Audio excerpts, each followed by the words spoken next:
അപ്പോസ്തലപ്രവൃത്തികളുടെ പുസ്തകം, അപ്പോസ്തലന്മാരുടെ പ്രവൃത്തി 2-ാം അധ്യായം, അതിൻ്റെ 37 മുതൽ 42 വരെയുള്ള വാക്യങ്ങൾ സൂക്ഷിച്ച് തെറ്റിക്കാതെ ശബ്ദമുയർത്തി ബൈബിൾ കൊണ്ടുവന്നിട്ടുള്ള എല്ലാവരും ബൈബിളിലേക്ക് ആ വാക്യശകലങ്ങൾ നോക്കുക. ഒരു വാക്ക് പോലും വിട്ടുകളയരുത്. ആമേൻ. ശ്രദ്ധിക്കുക. പുറത്തുനിന്ന് കേൾക്കുന്നവർ വാക്യങ്ങൾ, നിങ്ങളുടെ കയ്യിൽ ബൈബിൾ ഇല്ലെങ്കിൽ വാക്യശകലങ്ങൾ നിങ്ങൾ കേൾക്കണം, വായിക്കാം. ഇത് കേട്ടിട്ട് അവർ ഹൃദയത്തിൽ കുത്തുകൊണ്ട് പത്രോസിനോടും ശേഷം അപ്പോസ്തലന്മാരോടും, സഹോദരന്മാരായ പുരുഷന്മാരെ, ഞങ്ങൾ എന്ത് ചെയ്യേണ്ടു എന്ന് ചോദിച്ചു.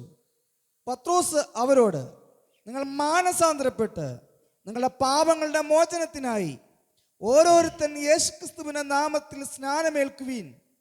എന്നാൽ പരിശുദ്ധാത്മാവ് എന്ന ദാനം ലഭിക്കും. വാഗ്ദത്തം നിങ്ങൾക്കും നിങ്ങളുടെ മക്കൾക്കും നമ്മുടെ ദൈവമായ കർത്താവ് വിളിച്ചു വരുത്തുന്ന ദൂരസ്ഥന്മാരായവർക്കും ഉള്ളതല്ലോ എന്ന് പറഞ്ഞു. മറ്റു പല വാക്കുകളാലും അവൻ സാക്ഷ്യം പറഞ്ഞ് അവരെ പ്രബോധിപ്പിച്ചു. ഈ വക്രതയുള്ള തലമുറയിൽ നിന്ന് രക്ഷിക്കപ്പെടുവീനെന്ന് പറഞ്ഞു. അവൻ്റെ വാക്ക് കൈക്കൊണ്ടവർ സ്നാനമേറ്റു. അന്ന് 3000-ഓളം പേർ അവനോട് ചേർന്നു. അവർ അപ്പോസ്തലന്മാരുടെ ഉപദേശം കേട്ടും കൂട്ടായ്മയെ ആചരിച്ചും അപ്പം നുറുക്കിയും പ്രാർത്ഥന കഴിച്ചും പോന്നു. കണ്ണുകളെ മൂടാം, പ്രാർത്ഥിക്കാം. സ്വർഗീയ പിതാവേ, നല്ല നിമിഷത്തിനായി സ്തോത്രം. ഈ വേദഭാഗം അങ്ങാണ് ഇവിടെ സംസാരിക്കാൻ പ്രാർത്ഥനയിൽ നൽകി തന്നത്. ഈ വചനത്തിന് ശക്തിയുണ്ട്. അത് പാറയെ തറുക്കുന്ന ചുറ്റുകയാണ്, ദഹിപ്പിക്കുന്ന അഗ്നിയാണ്. എൻ്റെ വായിൽ നിന്ന് പുറപ്പെടുന്ന വചനം അത് വെറുതെ എൻ്റെ അടുക്കൽ മടങ്ങി വരികയില്ല. അതിൻ്റെ പ്രവൃത്തി അത് ചെയ്യുമെന്നൊക്കെ വിശുദ്ധ ബൈബിളിൽ അങ്ങ് രേഖപ്പെടുത്തിയിട്ടുണ്ടോ. ജീവനും ചൈതന്യമുള്ളതും ഇരുവായ്ത്തലയുള്ള ഏത് വാടിനേക്കാൾ മൂർച്ചയേറിയതും പ്രാണനെയും ആത്മാവിനെയും സന്ധിമജകളെയും വേർപടിപ്പിക്കും വരെ തുളച്ചു ചെല്ലുന്ന ഹൃദയത്തിലെ ചിന്തനങ്ങളെയും ഭാവങ്ങളെയും വിവേചിക്കുന്ന കരുത്തുറ്റ ദൈവവചനത്തിൻ്റെ ശ്രേഷ്ഠതയ്ക്കായി സ്തോത്രം. അത് വിഭജിക്കുവാൻ സാധുവാകുന്ന അടിയന് കൃപ നൽകണം. പരിശുദ്ധാത്മാവിൽ അത് വിളമ്പുവാൻ ആത്മാവിൻ്റെ സാന്നിധ്യവും ഈ ഗ്രൗണ്ടിൽ ദൈവം അയക്കണം. ദേശത്തോട് ദൈവം മനസ്സലിയണം. നിനവേ പട്ടണത്തോട് മനസ്സലിഞ്ഞ ദൈവം ഇന്ന് രാത്രിയിലും ഈ ദേശത്തുള്ളതിനായി സ്തോത്രം. വടക്ക്, തെക്ക്, കിഴക്ക്, പടിഞ്ഞാറായി പാർക്കുന്ന സകല ജനത്തെയും സുവിശേഷം സ്വാതന്ത്ര്യത്തിലേക്ക് നയിക്കുവാൻ കാരണമാക്കണമെന്ന് പ്രാർത്ഥിക്കുന്നു. തടസ്സമായി നിൽക്കുന്ന സകല അന്യാരാധനകളെയും സകല കുടിയിരിപ്പുകളെയും വാഴ്ചകളെയും ദേശാധിപതി ശക്തികളെയും യേശുവിൻ്റെ അധികാരമുള്ള നാമത്തിൽ ഞങ്ങൾ ശാസിച്ച് അതിരിട്ടു മാറ്റി നിർത്തുകയാണ്. സുവിശേഷത്തിൻ്റെ പ്രകാശനം അവിടുന്ന് ഹൃദയങ്ങളെ സ്പർശിക്കണം. കുരുട്ട് കണ്ണുകളെ മാറ്റി ആമേ തേജസ്സിൻ്റെ സുവിശേഷം അകത്തേക്ക് പ്രവേശിക്കണം. തിരുനാമം ഉയർന്നും മഹത്വപ്പെട്ടും ഇരിക്കണം. മഹത്വം അങ്ങ് മാത്രം എടുക്കും. ജയം ഞങ്ങൾക്ക് നൽകും. യേശു ക്രിസ്തുവിൻ നാമത്തിൽ അപേക്ഷിക്കുമ്പോൾ കൃപയോട് കേൾക്കണം ഞങ്ങളുടെ സ്വർഗീയ പിതാവേ, ആമേൻ. കരങ്ങളെ ഉയർത്തി ഒരു പ്രാവശ്യം കൂടെ ദൈവത്തിൻ്റെ മഹത്വം കൊടുക്കാം. Hallelujah, hallelujah, hallelujah. ഒരിക്കൽ കൂടെ വേദശകലങ്ങൾ വായിപ്പിക്കുകയാണ്. പറഞ്ഞു വിടാൻ അറിയാൻ മേലഞ്ഞിട്ടല്ല, കേൾക്കണം, അത് ഹൃദയത്തിൽ പതിപ്പിക്കണം. പ്രസംഗം ഒരു കലയാണെന്ന് പ്രസംഗശാസ്ത്രത്തിൽ ഞങ്ങൾ പഠിച്ചിട്ടുണ്ട്. പ്രസംഗശാസ്ത്രം പ്രസംഗിക്കാനല്ല ക്രിസ്തീയ വേദികൾ, മറിച്ച് പരിശുദ്ധാത്മാവിൽ വിഭജിക്കേണ്ട, കൈമാറേണ്ട. എന്നെല്ലാവരും പ്രസംഗശാസ്ത്രം ഉപയോഗിച്ചാണ് പ്രസംഗം. എന്നോടൊരാൾ പറഞ്ഞു, തൊണ്ടയിൽ നിന്ന് മാത്രമേ ശബ്ദം എടുക്കാവുള്ളൂ, അല്ലെങ്കിൽ മരണകാരണങ്ങളുണ്ടാകും. ഒരിക്കലും അങ്ങനെയൊക്കെയാണ് ഞങ്ങൾക്ക് നേരത്തെ തന്നെ മരിച്ചു. അടിവയറ്റിൽ നിന്ന് ശബ്ദമെടുക്കേണ്ട വരും. ചിലപ്പോൾ അടിവയറ്റിൽ നിന്ന് ശബ്ദമെടുക്കേണ്ട. ഒരു കാലത്ത് മൈക്കൊന്നും ഇല്ലാതിരുന്ന കാലത്ത് നമ്മുടെ പിതാക്കന്മാർ പ്രസംഗിച്ചിരുന്നു. അവർ കൈവായ്ക്കൽ വെച്ച് പ്രസംഗിച്ചു. അങ്ങനെ പ്രസംഗിച്ചിട്ടുണ്ടോ നിങ്ങൾ ആരെങ്കിലും ഇവിടെ ഇരിക്കുന്നവർ? കൈവായ്ക്കൽ വെച്ച്. ഞാൻ എൻ്റെ ചെറുപ്രായത്തിൽ സുവിശേഷം പ്രസംഗിച്ചു തുടങ്ങുമ്പോൾ ആദ്യത്തെ പരസ്യയോഗം കൈവായ്ക്കൽ വെച്ച്. അന്ന് ഇതുപോലുള്ള പ്രസംഗങ്ങളില്ലായിരുന്നു. കൈവായ്ക്കൽ വെച്ച് എനിക്ക് 18 വയസ്സുള്ളപ്പോൾ ഞാൻ കൈ ഇങ്ങനെ വെച്ച് വഴികൾ പ്രസംഗിച്ചിട്ടുണ്ട്. അന്നിങ്ങനെ മൈക്കില്ല. അങ്ങനെയൊക്കെ എടുത്ത ശബ്ദം അപകടമായിരുന്നെങ്കിൽ, സുവിശേഷത്തിന് വേണ്ടി അല്ലായിരുന്നെങ്കിൽ ശരീരത്തിന് ദോഷം വന്നു. ഇതിൽ നമുക്കിന്ന് സംവിധാനങ്ങളുണ്ട്. ആ സംവിധാനങ്ങളിലും നമ്മൾ പ്രസംഗിക്കുമ്പോൾ പ്രസംഗശാസ്ത്രമല്ല, പരിശുദ്ധാത്മാവ് നമ്മെ നിയന്ത്രിക്കട്ടെ. പ്രസംഗശാസ്ത്രം ഇതിന് പുറത്താണ്. പ്രസംഗശാസ്ത്രം പഠിപ്പിക്കുമ്പോഴാണ് 45 മിനിറ്റ് ഒരാൾക്ക് പ്രസംഗം കേട്ടിരിക്കാൻ പറ്റത്തുള്ളൂ. ഇപ്പോൾ ഉപദേശിമാർ സഭയിൽ പറയാൻ തുടങ്ങി 45 മിനിറ്റ് പ്രസംഗം, അതൊക്കെ ഇതിന് പുറത്താണ്. പരിശുദ്ധാത്മാവ് സംസാരിക്കുന്നിടത്ത് മണിക്കൂറുകൾ ഇരുന്നാലും ആർക്കും ഒരു ബോറടിയും ഉണ്ടാകില്ല. അതാണ് പരിശുദ്ധാത്മാവിന്, നമ്മുടെ കഴിവല്ലാതെ പരിശുദ്ധാത്മാവിൻ്റെ നിയന്ത്രണം. ഞാൻ അടുത്ത സമയത്ത് ഏറ്റവും ചുരുങ്ങിയ സമയം പ്രസംഗിച്ചത് രാവിലെ 11 മണിക്ക് ഒരു സഭയിൽ, ഞങ്ങളുടെ ചങ്ങനാശ്ശേരിയിലുള്ള സഭയിൽ പ്രസംഗം തുടങ്ങിയിട്ട് ആ യോഗം പ്രസംഗിച്ച് ഞാൻ മൈക്ക് കൈമാറുന്നത് അടുത്ത വെളുപ്പിനെ 4:44 രാവിലെ 11 മണിക്ക് പ്രസംഗം തുടങ്ങിയിട്ട് ഞാൻ പ്രസംഗം നിർത്തിയത് അടുത്ത വെളുപ്പിനെ 44 ജനമെല്ലാം അവിടെ ഇരിക്കുകയാണ്, ആരും അനങ്ങിയിട്ട് ഒരു ബോറടി ഉണ്ടായില്ല. ആ 4:44 ഞാൻ പ്രസംഗം നിർത്തിയെങ്കിലും പ്രസംഗം തീർന്നില്ല. അടുത്ത പാസ്റ്റർ കയ്യിലോട്ട് മൈക്ക് കൊടുത്തിട്ട് പറഞ്ഞു, ഇതിൻ്റെ ബാക്കി പാസ്റ്റർ പ്രസംഗിക്കുമെന്ന് പറഞ്ഞു. അടുത്ത പ്രഭാതം 7 മണി വരെ ആ യോഗം നീണ്ടിട്ടു. ആരും അനങ്ങിയില്ല. വലിയ ദൈവശക്തിയുടെ വ്യാപാരം ആലയത്തിൻ്റെ അകത്തിറങ്ങി, വലിയ വിടുതലുകൾ ദൈവം ചെയ്തു. അതുകൊണ്ട് ശാസ്ത്രമല്ല നമ്മളിവിടെ ഉപയോഗിക്കുന്നത്, പരിശുദ്ധാത്മാവിൻ്റെ നിയന്ത്രണമാണ് നമ്മുടെ നടിയിൽ വേണ്ടത്. പരിശുദ്ധാത്മാവ് നിയന്ത്രിച്ചാൽ ദേശത്ത് ദൈവത്തിൻ്റെ പ്രവൃത്തി വെളിപ്പെടും. നിങ്ങളുടെ പ്രാർത്ഥന അത് ആവശ്യമാണ്, നിങ്ങൾ പ്രാർത്ഥിക്കണം. അതുകൊണ്ട് ഞാൻ ഈ വേദഭാഗം ഒരിക്കൽ കൂടെ വായിപ്പിക്കുകയാണ്, നിങ്ങൾ ശ്രദ്ധിക്കണം. 2-ാം അധ്യായം അപ്പോസ്തലന്മാരുടെ പ്രവർത്തികളിലെ 2-ാം അധ്യായം 37 മുതൽ 42 വരെയുള്ള വാക്യങ്ങൾ സൂക്ഷ്മതയോടെ ഒരിക്കൽ കൂടെ വായിക്കാം മൈക്കിൽ കൂടെ. ഇത് കേട്ടിട്ട് അവർ ഹൃദയത്തിൽ കുത്തുകൊണ്ട് പത്രോസിനോടും ശേഷം അപ്പോസ്തലന്മാരോടും, സഹോദരന്മാരായ പുരുഷന്മാരെ, ഞങ്ങൾ എന്ത് ചെയ്യേണ്ടു എന്ന് ചോദിച്ചു. പത്രോസ് അവരോട്, നിങ്ങൾ മാനസാന്തരപ്പെട്ട് നിങ്ങളുടെ പാപങ്ങളുടെ മോചനത്തിനായി ഓരോരുത്തൻ യേശുക്രിസ്തുവിൻ്റെ നാമത്തിൽ സ്നാനമേൽക്കുവീൻ, എന്നാൽ പരിശുദ്ധാത്മാവ് എന്ന ദാനം ലഭിക്കും.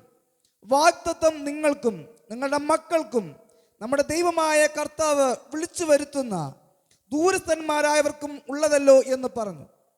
മറ്റു പല വാക്കുകളാലും അവൻ സാക്ഷ്യം പറഞ്ഞ് അവരെ പ്രബോധിപ്പിച്ചു.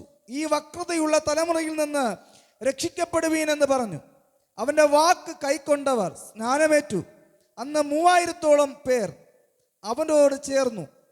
അവർ അപ്പോസ്തലന്മാരുടെ ഉപദേശം കേട്ടും കൂട്ടായ്മ ആചരിച്ചും അപ്പം നുറുക്കിയും പ്രാർത്ഥന കഴിച്ചും പോന്നു. അപ്പോസ്തല പ്രവൃത്തി 2-ാം അധ്യായത്തിലെ വിശേഷമാർന്ന 3-ലധികം പ്രത്യേകതകളുണ്ട്. ഒന്ന്, അപ്പോസ്തല പ്രവൃത്തി 2-ാം അധ്യായത്തിൻ്റെ ആദ്യ ഭാഗം സ്വർഗത്തിൽ വസിച്ചിരുന്ന തൃത്വത്തിൽ 3-ാമനായ പരിശുദ്ധാത്മാവായ ദൈവം ഭൂമിയിലേക്ക് തിരുസഭ സ്ഥാപിക്കാൻ ഇറങ്ങി വരുന്ന രംഗപ്രവേശനമാണ് അപ്പോസ്തല പ്രവൃത്തി 2-ാം അധ്യായത്തിലെ ആദ്യത്തെ 3-4 വാക്യങ്ങൾ. ആ പാരഗ്രാഫ് അവസാനിപ്പിക്കുന്നത് അന്യഭാഷകളിൽ സംസാരിച്ച് തുടങ്ങി എന്ന് പറഞ്ഞു. 1-ാം പാരഗ്രാഫ് അങ്ങനെയാണ് 2-ാം അധ്യായത്തിൽ. ഒന്ന് വായിക്കാം പെട്ടെന്ന്, 2-ന്റെ 1 മുതൽ. പെന്തക്കോസ്ത് നാൾ വന്നപ്പോൾ എല്ലാവരും ഒരു സ്ഥലത്ത് ഒന്നിച്ചു കൂടിയിരുന്നു. പെട്ടെന്ന് കൊടിയ കാറ്റടിക്കുന്നത് പോലെ ആകാശത്തൊരു മുഴക്കമുണ്ടായി. അവർ ഇരുന്നിരുന്ന വീട് മുഴുവനും നിറച്ചു. അഗ്നിജ്വാല പോലെ പിളർന്നിരിക്കുന്ന നാവുകൾ അവർക്ക് പ്രത്യക്ഷമായി അവരിൽ ഓരോരുത്തരുടെ മേൽ പതിഞ്ഞു. എന്നാൽ എല്ലാവരും പരിശുദ്ധാത്മാവ് നിറഞ്ഞവരായി ആത്മാവ് അവർക്ക് ഉച്ചരിക്കുവാൻ നൽകിയതുപോലെ അന്യഭാഷകളിൽ സംസാരിച്ചു തുടങ്ങി. അന്യഭാഷകളിൽ സംസാരിച്ച് തുടങ്ങി. അന്യഭാഷകളിൽ സംസാരിച്ച് തുടങ്ങി. അന്യഭാഷകളിൽ സംസാരിച്ചു തുടങ്ങി എന്ന് പറയുമ്പോൾ അന്യഭാഷ മാത്രം സംസാരിച്ചു തുടങ്ങി എന്നതിനർത്ഥം വരുന്നില്ല. അന്യഭാഷയും അതിലുണ്ട്. ആത്മീയ സമൂഹത്തിൻ്റെ വിവിധ മേഖലകളിൽ വേദപുസ്തകത്തെ പല വീക്ഷണകോണിൽ നിന്ന് പഠിക്കുന്ന പല സമൂഹങ്ങൾ ക്രൈസ്തവ സമൂഹത്തിൻ്റെ ഇടയിൽ തന്നെ വ്യത്യസ്തമായ നിലവാരങ്ങളിലുണ്ട്. അവർ തമ്മിൽ തന്നെ വലിയ ആശയ സംവാദങ്ങൾ നടന്നുകൊണ്ടിരിക്കുകയാണ്. ആ ആശയ സംവാദങ്ങളിലെ പ്രധാനമായും വശങ്ങളായി തുടരുന്ന ഒരു സംവാദമാണ് അന്യഭാഷാ ഭാഷണം. അന്യഭാഷയിൽ സംസാരിച്ചു തുടങ്ങി എന്ന് പറഞ്ഞാൽ, ഒന്നും കൂടെ ആവർത്തിക്കുന്നു, അന്യഭാഷ തുടർന്ന് സംസാരിച്ചുകൊണ്ട് തുടങ്ങി എന്ന് മാത്രമല്ല അതിൻ്റെ അർത്ഥം. സഭയാണെങ്കിൽ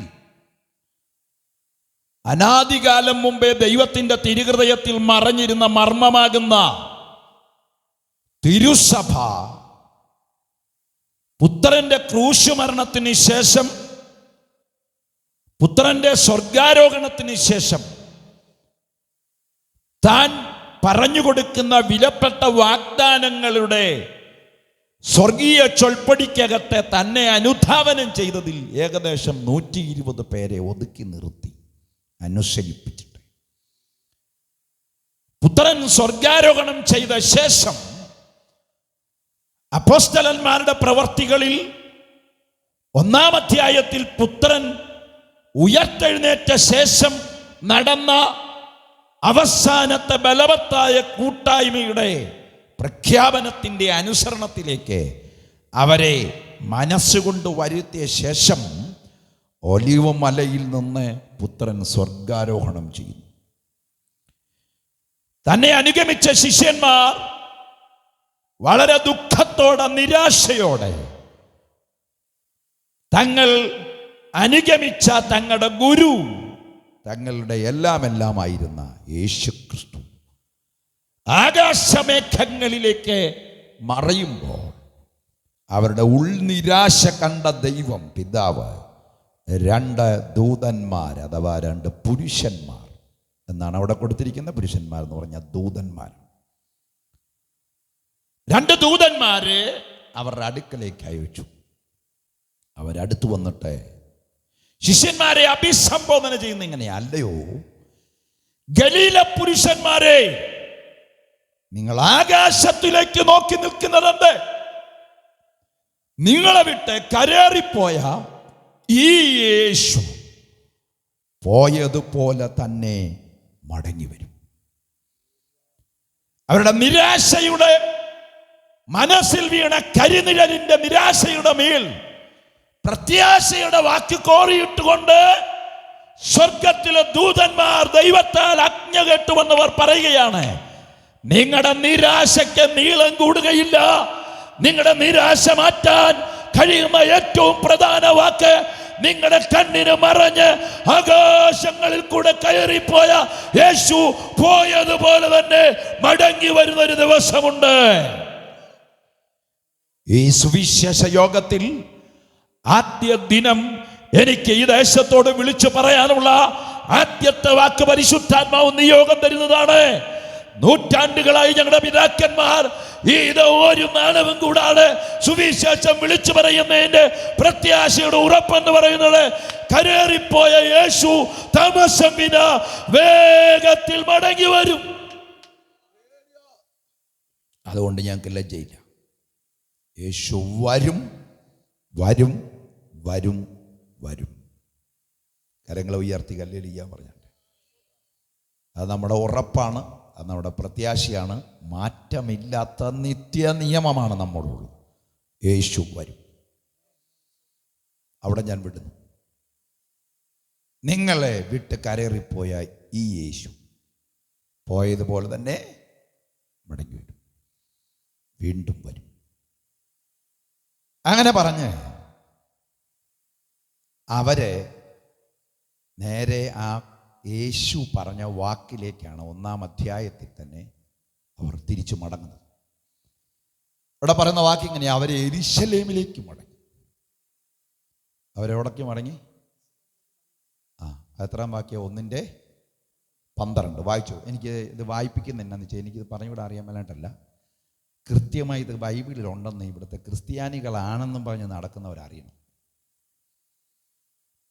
പെന്തിക്കോസുകാർ തട്ടിക്കൂട്ടി ഉണ്ടാക്കി പറയുന്ന കുറേ കാര്യങ്ങളല്ലേ ഇത്.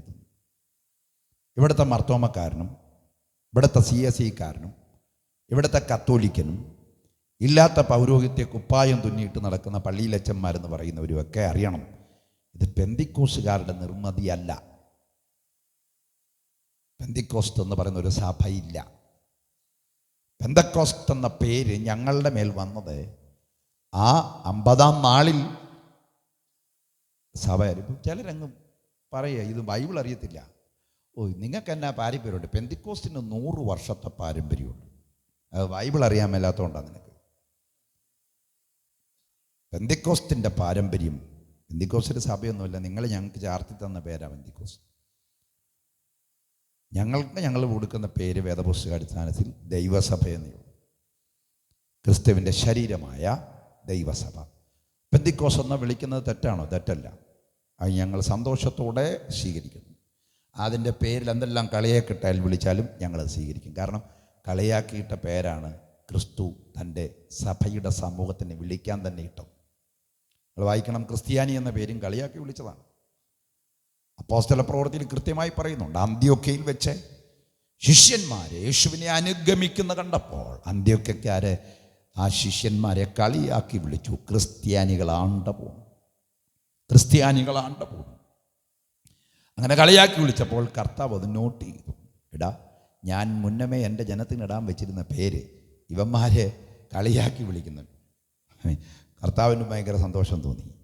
സ്തോത്രം. കർത്താവ് മിണ്ടിയില്ല, അനങ്ങിയില്ല, പ്രതികരിച്ചില്ല. പേര് വിളിച്ചത് സ്വർഗം തീരുമാനിച്ച പേര് അവരെ കൊണ്ട് വിളിപ്പിക്കുകയായിരുന്നു.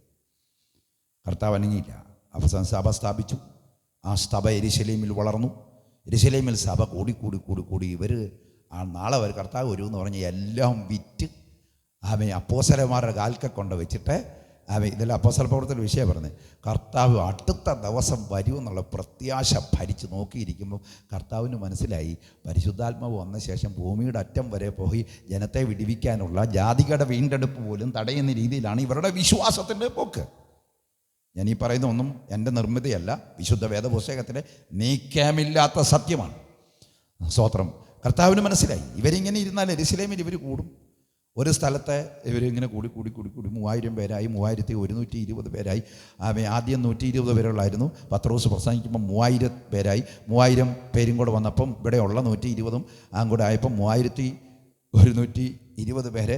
അത് പിന്നെ കൂടി 7000 ഇങ്ങനെ വർദ്ധിക്കാൻ തുടങ്ങി. അപ്പോൾ കർത്താവ് മനസ്സിലായി അടുത്ത ദിവസം ഞാൻ വരുമെന്നുള്ള പ്രതീക്ഷയിൽ ഇവരിവിടം വിട്ടു പോകത്തില്ല, സുവിശേഷീകരണം നടക്കത്തില്ലെന്ന് പറയുമ്പോൾ കർത്താവ് ഒരു പീഡ അയച്ചു.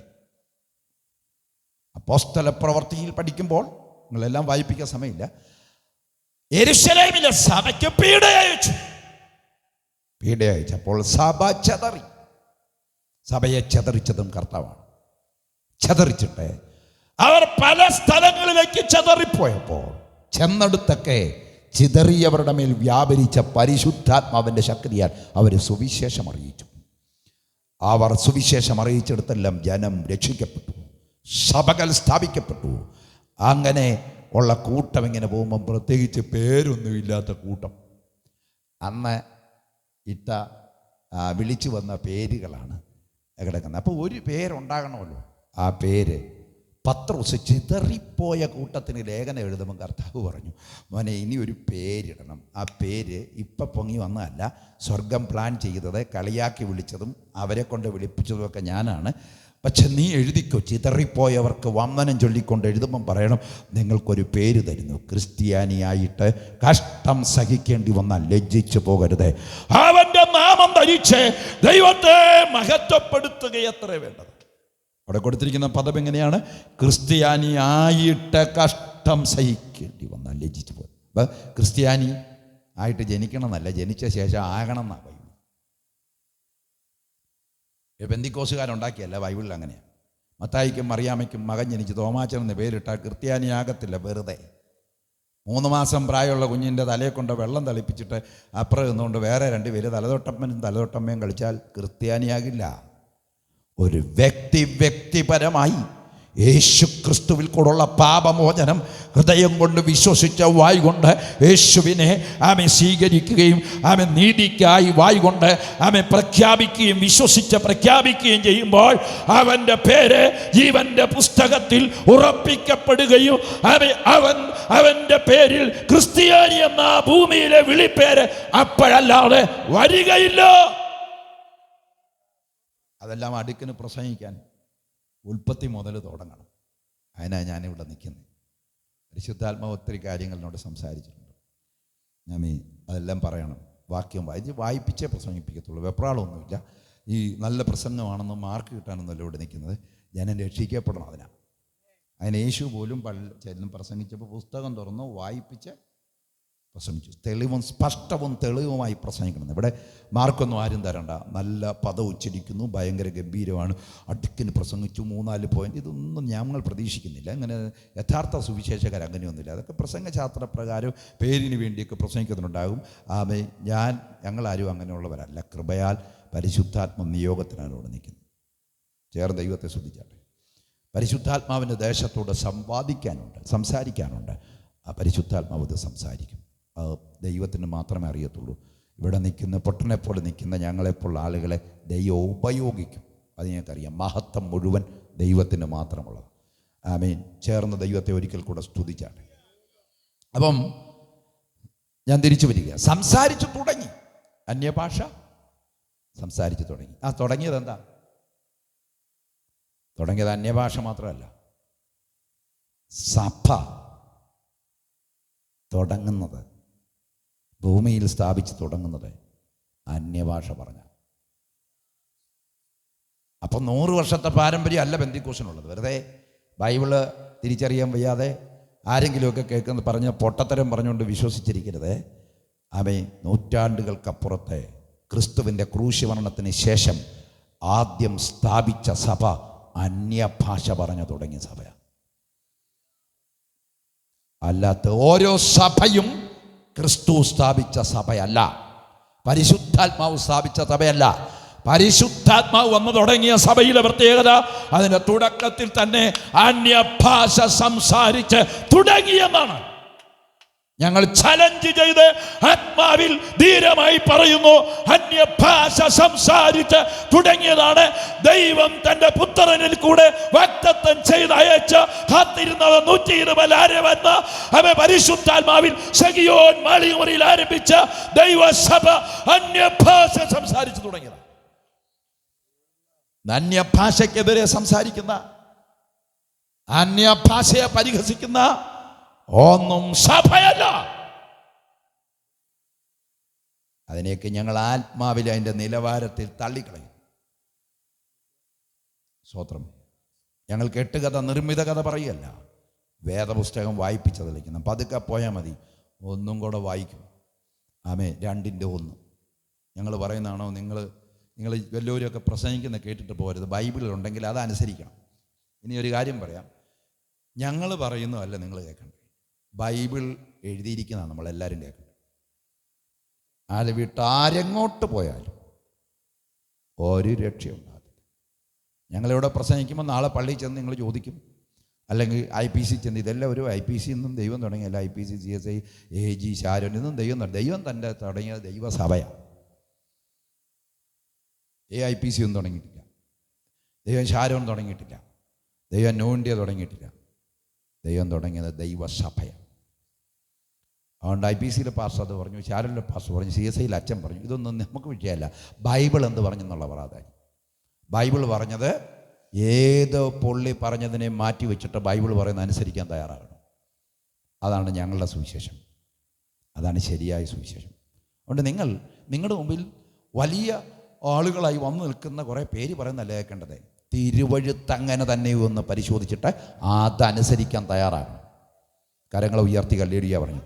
അതുകൊണ്ട് നിങ്ങളുടെ അനുസരണം ദൈവത്തിൻ്റെ ആവശ്യകതയായതുകൊണ്ട് നിങ്ങൾക്ക് നരകത്തിലേക്ക് പോകാതിരിക്കാൻ വീണ്ടും വായിപ്പിക്കുകയാണ് 2:1 അപ്പോസ്തല പ്രവൃത്തികളുടെ പുസ്തകം. പെന്തക്കോസ്ത് നാൾ വന്നപ്പോൾ എന്ന് വെച്ചാൽ 50-ാം ദിവസം വന്നപ്പോൾ എല്ലാവരും ഒരു സ്ഥലത്ത് ഒന്നിച്ചു കൂടിയിരുന്നു. എല്ലാവരും എന്ന് പറഞ്ഞാൽ ഭൂമിയിലുള്ള എല്ലാവരും അല്ല. യേശുക്രിസ്തുവിനെ കൃത്യമായി അനുധാപനം ചെയ്ത് അനുഗമിച്ച ധാരാളം ആളുകളുണ്ടായി. യേശുവിൻ്റെ ഐഹിക ശുശ്രൂഷയിൽ തന്നെ പുരുഷാരമെന്നവർ വിളിച്ചു. പക്ഷേ യേശുവിൻ്റെ പ്രസംഗത്തിൽ അവർ തന്നെ തിരിച്ചു പോയി. ക്രൂശുമരണമായപ്പോൾ വീണ്ടും കുറഞ്ഞു. ശിഷ്യന്മാർ തന്നെ ഓടി. പിന്നെ ശിഷ്യന്മാർ തിരിച്ചു വരുന്നത് പരിമിതമായ എണ്ണത്തിൽ കുറച്ച് പേര് വരുന്നു. അതിൻ്റെ കണക്കാണ് അപ്പോസ്തലൻ പറയുന്നത് 120 പേർ, ഏകദേശം 120 പേര്. ഈ 120 പേര് ഏകദേശം തിരിച്ചു വരുന്നു. കർത്താവിൻ്റെ പുനരുത്ഥാനത്തിന് ശേഷമാണ്. പുനരുത്ഥാനം, യേശുവിൻ്റെ ഉയർത്തെഴുന്നേൽപ്പ് അഥവാ പുനരുത്ഥാനത്തിന് ശേഷം ഇവരെല്ലാം പോയെടുത്ത് ചെന്ന് കണ്ടു. ശിഷ്യന്മാരുടെ അടുക്ക ചെന്നിട്ട് പേടിച്ചിരിക്കുന്നവരോട് പറഞ്ഞു, നിങ്ങൾക്ക് സമാധാനം, നിങ്ങൾ ഭയപ്പെടേണ്ട. അപ്പം ബാക്കി ശിഷ്യന്മാർക്കെല്ലാം, യൂദ ഒഴികെ ബാക്കി ഒരാളെയും കൂടെ മാറ്റി നിർത്തിയാൽ 10 പേർക്കും മനസ്സിലായി യേശു ഉയർത്തെഴുന്നേറ്റ് പറഞ്ഞ പോലെ. പക്ഷെ ഒരുത്തനില്ലായിരുന്നു. അവൻ എന്നോട് വന്ന ശിഷ്യന്മാർ പറഞ്ഞു, ബാക്കി 10 പേര് പറഞ്ഞു, തോമാച്ച ഇങ്ങനെ യേശു ഉയർത്തെഴുന്നേറ്റ് പ്രത്യക്ഷനായി. ഉടനെ പുള്ളി പറയാം, ഞാൻ അങ്ങനെ വിശ്വസിക്കുന്നു. അവൻ്റെ വിലാപ്പുറത്ത് മുറിവിൽ കാത്ത് എനിക്ക് വിരലിടണം. അത് കണ്ടിട്ടല്ലാതെ ഞാൻ വിശ്വസിക്കില്ല. കർത്താവ് അവനെയും കണ്ടതുകൊണ്ട് കർത്താവ് അങ്ങനെ വീണ്ടും പ്രത്യക്ഷനായി അവനും കൂടെ ഉള്ളപ്പോൾ അതുകൊണ്ട് അവനെ തെളിയിച്ചു കൊടുത്തു. അവനും വിശ്വസിച്ചു. പിന്മാറ്റത്തിൽ പോയ പത്രോസിനെയും പിടിച്ച് തിരിച്ചു കൊണ്ടുവന്നു. ആമേൻ. കടൽ തീരത്ത് പോയി. അങ്ങനെ 120 പേരെ ഏകദേശം കൂട്ടിക്കൊണ്ട് അപ്പോസ്തലപ്രവൃത്തി 1-ാം അധ്യായത്തിൽ ഒരു കൂട്ടായ്മ നടന്നു. ആ കൂട്ടായ്മയിൽ പ്രസംഗം തുടങ്ങുന്നത്, സംസാരിച്ചു തുടങ്ങുന്നത് തന്നെ അപ്പോസ്തലപ്രവൃത്തി തൻ്റെ 3.5 കൊല്ലത്തെ ഐഹിക ശുശ്രൂഷയെക്കുറിച്ച് പറഞ്ഞാണ് കൽപ്പന കൈമാറുന്നത്. വീണ്ടും നമുക്ക് പോകാം. 1-ാം അധ്യായം 1-ാം വാക്യം അപ്പോസ്തലന്മാരുടെ പ്രവൃത്തികൾ. എനിക്കിത് പ്രസംഗിച്ച് പോകാൻ അറിയാൻ മേലായിട്ടല്ല, ശ്വാസം പിടിച്ച് വാക്കുകൾ പറഞ്ഞു പോകാൻ. കാരണം 10-29 വർഷമായിട്ട് കർത്താവിൻ്റെ വേല ചെയ്യുന്നതുകൊണ്ട് ഇതിങ്ങനെ പറഞ്ഞു കാണാതെ പറഞ്ഞു പോകാൻ അറിയാൻ മേലായിട്ടല്ല. പക്ഷേ ഇത് തെളിയിച്ച് പ്രസംഗിക്കണം ഇവിടെയെന്ന് പരിശുദ്ധാത്മാവ് നിയോഗം തന്നുകൊണ്ട് വചനം വായിപ്പിച്ച് തെളിയിക്കുക. 1 മുതൽ വായിക്കാം. തെയോഫിലോസേ, ഞാൻ എഴുതിയ 1-ാമത്തെ ചരിത്രം യേശു തിരഞ്ഞെടുത്ത അപ്പോസ്തലന്മാർക്ക് പരിശുദ്ധാത്മാവിനാൽ കൽപ്പന കൊടുത്തിട്ട്, യേശു തിരഞ്ഞെടുത്ത അപ്പോസ്തലന്മാർക്ക് പരിശുദ്ധാത്മാവിൽ കൊടുത്തത് കൽപ്പന കൊടുത്തിട്ട്, സഭ 2-ാം അധ്യായത്തിൽ സ്ഥാപിക്കുന്നതിന് മുമ്പേ യേശു സഭയ്ക്ക് മുൻപിൽ നിന്ന് ശുശ്രൂഷിക്കേണ്ടവർക്ക് കൊടുത്തത് കൽപ്പനയാണ്. എന്തൊന്നിനെ പുതിയതായി ദൈവം മുന്നോട്ട് കൊണ്ടുവരുന്നു, അതിനെല്ലാം ദൈവം കൊടുത്തിട്ടുള്ളത് കൽപ്പനയാണ്. കൽപ്പനാ ലംഘനം എപ്പോഴുണ്ടാകുന്നു, അപ്പോൾ ദൈവം എല്ലാ സമയങ്ങളിലും കൂടെ ഉണ്ടാകില്ല. നിങ്ങളെ വാക്യമൊക്കെ പഠിക്കണം. ഞാനിതിവിടെ നിൽക്കുന്നത്, എനിക്ക് പറഞ്ഞു, ഞാനെപ്പോഴും വായിക്കുകയും ധ്യാനിക്കുകയും സന്തോഷിക്കുകയും ചെയ്യുന്ന ഭാഗമാണ്ട് എനിക്കിത് പറഞ്ഞുവിടാം. പക്ഷേ നിങ്ങളിത് കേൾക്കണം. ഞങ്ങളുടെ കുറച്ച് പേരുടെ മനസ്സിരുന്നാൽ പോരാ, നിങ്ങൾ ഈ സത്യം തുറന്നറിയണം. ഞാൻ പിന്നെയും വായിപ്പിക്കാൻ പോകാം. 1-1 അപ്പോസ്തലപ്രവൃത്തി 1-1 നിങ്ങളുടെ പുസ്തകങ്ങളിലേക്ക് നിങ്ങൾ നോക്കൂ. തെയോഫിലോസ്. ആരാ തെയോഫിലോസ്? ലൂക്കോസാക്കാലത്ത് സുവിശേഷം എഴുതുമ്പോൾ, ചരിത്രം എഴുതുമ്പോൾ, പുസ്തകം എഴുതുമ്പോൾ ഇത് വായിക്കാനും ആദ്യം കൈമാറിയൊരു പ്രതിഗ്രാഹകനാണ് തെയോഫിലോസ്. അഭിപ്രായം പറയാൻ നോക്കാനൊക്കെ ഉള്ള തെയോഫിലോസ് അദ്ദേഹത്തിൻ്റെ കയ്യിലോട്ട് അദ്ദേഹത്തിൻ്റെ പേര് പറഞ്ഞുകൊണ്ട് തൻ്റെ പുസ്തകം എഴുതി തുടങ്ങുക. വായിച്ചോ. ഞാൻ എഴുതിയ 1-ാമത്തെ ചരിത്രം യേശു തിരഞ്ഞെടുത്ത അപ്പോസ്തലന്മാർക്ക്. ആ ചരിത്രത്തിലെ 1-ാമത്തെ പ്രധാന ആള് യേശുവിൻ്റെ തിരഞ്ഞെടുപ്പ്. ആ തിരഞ്ഞെടുപ്പിലെ അപ്പോസ്തലന്മാർ. എല്ലാവരും ശ്രദ്ധിക്കണം, ഉറക്കമൊന്നും വരരുത്, പതുക്കെ പോകണം. ആ ചരിത്രത്തിലെ 1-ാമത്തെ ആൾ യേശുവാണ്. ആ ചരിത്രത്തിലെ പ്രധാന വിഷയം യേശുവിൻ്റെ തിരഞ്ഞെടുപ്പാണ്. ആ ചരിത്രത്തിലെ 3-ാമത് പറഞ്ഞിരിക്കുന്നത് യേശുവിൻ്റെ തിരഞ്ഞെടുപ്പിന്റെ പ്രധാന വ്യക്തികൾ അപ്പോസ്തലത്വമാണ്. എന്തിനാണ് അപ്പോസ്തലന്മാരെ ദൈവം ആദ്യം തിരഞ്ഞെടുത്തത്? എപ്പോഴാണ് തിരഞ്ഞെടുത്തത്? ഒറ്റ രാത്രി മുഴുവൻ ഒറ്റയ്ക്ക് ഓൾനൈറ്റ് ഇരുന്നാണ്. ലൂക്കോസ് വിശേഷം 6-ാം അധ്യായം 12-ാം വാക്യം മുതൽ. ലൂക്കോസ് വിശേഷം 6-ാം അധ്യായം 12-ാം വാക്യം വന്നു. ഇതെല്ലാം അടുക്കും ചിട്ടയ്ക്കും ജനം കേൾക്കണം. വായിച്ചു. ലൂക്കോസ് 6:12. ആ കാലത്ത് അവൻ പ്രാർത്ഥിക്കേണ്ടതിന് ഒരു മലയിൽ ചെന്ന്. ആ കാലത്ത് യേശു പ്രാർത്ഥിക്കേണ്ടതിന് ഒരു മലയിൽ ചെന്നു. ഏത് കാലത്താണെന്ന് നിങ്ങളൊരു ചോദ്യം വരും. കാലം എന്നുള്ള വാക്ക് പെന്തിക്കോസുകാർക്കാണ് പരിചയം. നമ്മളിവിടെ ഇന്നും കേട്ടു, ഇന്ന് പകൽക്കാലം, ഇന്ന് രാത്രിക്കാലം. അങ്ങനെ ഒരു കാലമില്ല. ഇന്ന് രാത്രി എന്ന് പറഞ്ഞാൽ മതി. പകൽക്കാലമില്ല, പകൽ. നമ്മൾ പെന്തിക്കോസുകാരുടെ വാക്കാണ് ഈ കാലം. പക്ഷേ ഇവിടെ ഈ കാലം പറഞ്ഞതിൻ്റെ അകത്ത് ഒരു കാര്യമുണ്ട്. കാര്യമില്ലാത്തടത്ത് കാലം എന്ത് ചെയ്യരുത്, പറയരുത്. ഇന്ന് രാത്രിക്കാലം എന്ന് പറയരുത്, ഇന്ന് രാത്രി. പകലാണെങ്കിൽ ഇന്ന് പകൽ. നമ്മൾ പറഞ്ഞുണ്ടാക്കി വെച്ചിരിക്കുക ഇന്ന് രാത്രിക്കാലം. അതുകൊണ്ട് അതെല്ലാം ഒന്ന് വെട്ടിക്കളയണം, ചുരുക്കണം വാക്ക്. ആ കാലം തന്നെ പറയുന്ന ഒഴിവാക്കെങ്കിൽ പലതും നമുക്ക് സമയം കൂടുതലെടുക്കും. കുറച്ച് നമുക്ക് നല്ലത് പറയാൻ ഒത്തിരി സമയം കിട്ടും. അതുകൊണ്ട് ആ കാലം എന്ന് പറഞ്ഞാൽ ഏത് കാലമാണെന്ന് അറിയാനൊരു ത്വര ഉണ്ടാകണം. അതാ മലയാളി. 11-ാം വാക്യം വായിക്കുമ്പോൾ ആ കാലം പിടികിട്ടും. വായിച്ചു. അവരോ ഭ്രാന്ത് നിറഞ്ഞവരായി യേശുവിനെ എന്തു ചെയ്യേണ്ടു എന്ന് തമ്മിൽ ആലോചന കഴിച്ചു. അടുത്ത വാക്യം. ആ കാലത്ത് അതാ, അവരോ ഭ്രാന്ത് നിറഞ്ഞവരായി യേശുവിനെ എന്ത് ചെയ്യണമെന്ന് ചിന്തിച്ചുകൊണ്ടിരിക്കുന്ന ആ കാലം. ഇതാർക്കായി ഭ്രാന്ത്? ഇപ്പം വായിപ്പിച്ച 11-ന്റെ ആദ്യത്തെ ആ പാരഗ്രാഫിൻ്റെ ആദ്യ വാക്ക് വായിച്ചു. അടുക്കിന് പോകാം. ആ പാരഗ്രാഫ് ഇപ്പം ഭ്രാന്ത് നിറഞ്ഞവരായെന്ന് പറഞ്ഞു. ആ പാരഗ്രാഫ് തുടങ്ങുന്നത് മറ്റൊരു ശബത്തിൽ അവൻ പള്ളിയിൽ ചെന്ന് ഉപദേശിക്കുമ്പോൾ. ആ പള്ളിക്കാർക്കാ ഭ്രാന്ത്. ഇനി കേട്ടു, എന്നോട് വെറുപ്പുണ്ടായിരുന്നു. ബൈബിളിലെ കാര്യം ഞാൻ പറഞ്ഞു. അയാൾ വന്നേണ്ടൊക്കെ പറഞ്ഞിട്ട് പോയെന്ന് പറയരുത്. ബൈബിളിൽ ഇത് പ്രസംഗിക്കണമെന്ന് പരിശുദ്ധാത്മാവ് കൃത്യമായി എന്നോട് സംസാരിച്ചുകൊണ്ട് ഞാനിങ്ങനെ സംസാരിക്കും. പള്ളിക്കാർക്ക് ആ ഇവിടെ പള്ളി എന്ന് എഴുതിയിരിക്കുന്നതന്നെ യഹൂദന്റെ സിനഗോഗിനെയാണ് പള്ളി എന്നുള്ളത്. സിനഗോഗ്. യഹൂദന്മാർക്ക് ദേവാലയം ഉള്ളപ്പോൾ തന്നെ ഓരോ സ്ഥലത്ത് സിനഗോഗുകളുണ്ട്. അവിടെയാണ് അവരെ ഒന്നിച്ചു കൂടുന്നത്. ആലയത്തിൽ പോയാൽ ഒന്നിച്ചു കൂടാൻ പറ്റത്തില്ല. കാരണം അതിന് ചില വ്യവസ്ഥകളുണ്ട്. പ്രാകാരം, വിശുദ്ധ സ്ഥലം, അതിപരിശുദ്ധ സ്ഥലം, ഇങ്ങനെ തിരിച്ചിരിക്കുന്നത് കൊണ്ട് ഒന്നിച്ചുള്ള കൂട്ടായ്മ എല്ലാവർക്കും പറ്റത്തില്ലാത്തതുകൊണ്ട് അവർ കൂടി വരവിനായിട്ട് പണിതിരുന്ന സ്ഥലത്തിൻ്റെ പേരാണ് സിനഗോഗുകൾ. അതിനെയാണ് പള്ളി എന്ന് വിളിച്ചിരിക്കുന്നത്. മനസ്സിലായവരല്ലേരിയ പറഞ്ഞു. ഇതിങ്ങനെ അങ്ങോട്ട് അറിഞ്ഞു പോകാല്ലേ. പള്ളി. ഈ പള്ളിയിൽ യേശു ചെന്നു. യേശു പോയത് അവരോട് കൂടെ കൂടാനല്ല, പള്ളിയിൽ നിന്ന് ഇവരെ പൊളിച്ചു പുറത്തു കൊണ്ടുവരാനാണ്. സ്തോത്രം. മനസ്സിലായവർക്കായി സ്തോത്രം ചെയ്തു. ഞാനിവിടെ വന്നത്, യേശു പറയുകയാണ് ആ പ്രസംഗത്തിൽ ഓരോന്നിലും നിലവിച്ച് നിൽക്കുന്ന പ്രധാന വിഷയം ഇതാ. ഞാൻ ഈ പള്ളി കയറി വന്നത് പള്ളി തുടർന്ന് ശക്തിപ്പെടുത്താനും പണിത് പുത്തൻ 5-6 കുരിശും കൂടെ വെക്കാനല്ല വന്നത്.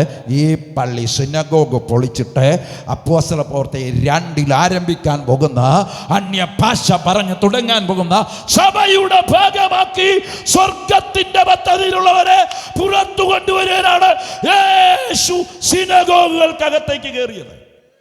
ഞങ്ങൾ ഈ രാത്രിയിൽ 3 ദിവസത്തെ സുവിശേഷയോടെ വെച്ചത് ആരെയും താരാട്ടുപാട്ട് പാടി ഉറക്കാനല്ല. ഇവിടെ അനാവശ്യമായി ദൈവജനത്തിന് വിരുദ്ധമായി പഠിപ്പിക്കുന്ന ദുരുപദേശങ്ങളും അന്യായ കാര്യങ്ങളും പഠിപ്പിച്ച് ജനത്തെ വഞ്ചിക്കുന്ന വഞ്ചനയുടെ ഉപദേശങ്ങള്, പൗരോഹിത്യത്തിന്റെ ശക്തികളെ വചനം കൊണ്ട് വെട്ടിക്കൊണ്ട് യഥാർത്ഥ ദൈവസഭയുടെ ഭാഗമാകണം ജനം, അല്ലെങ്കിൽ നരകത്തിൽ പോകും.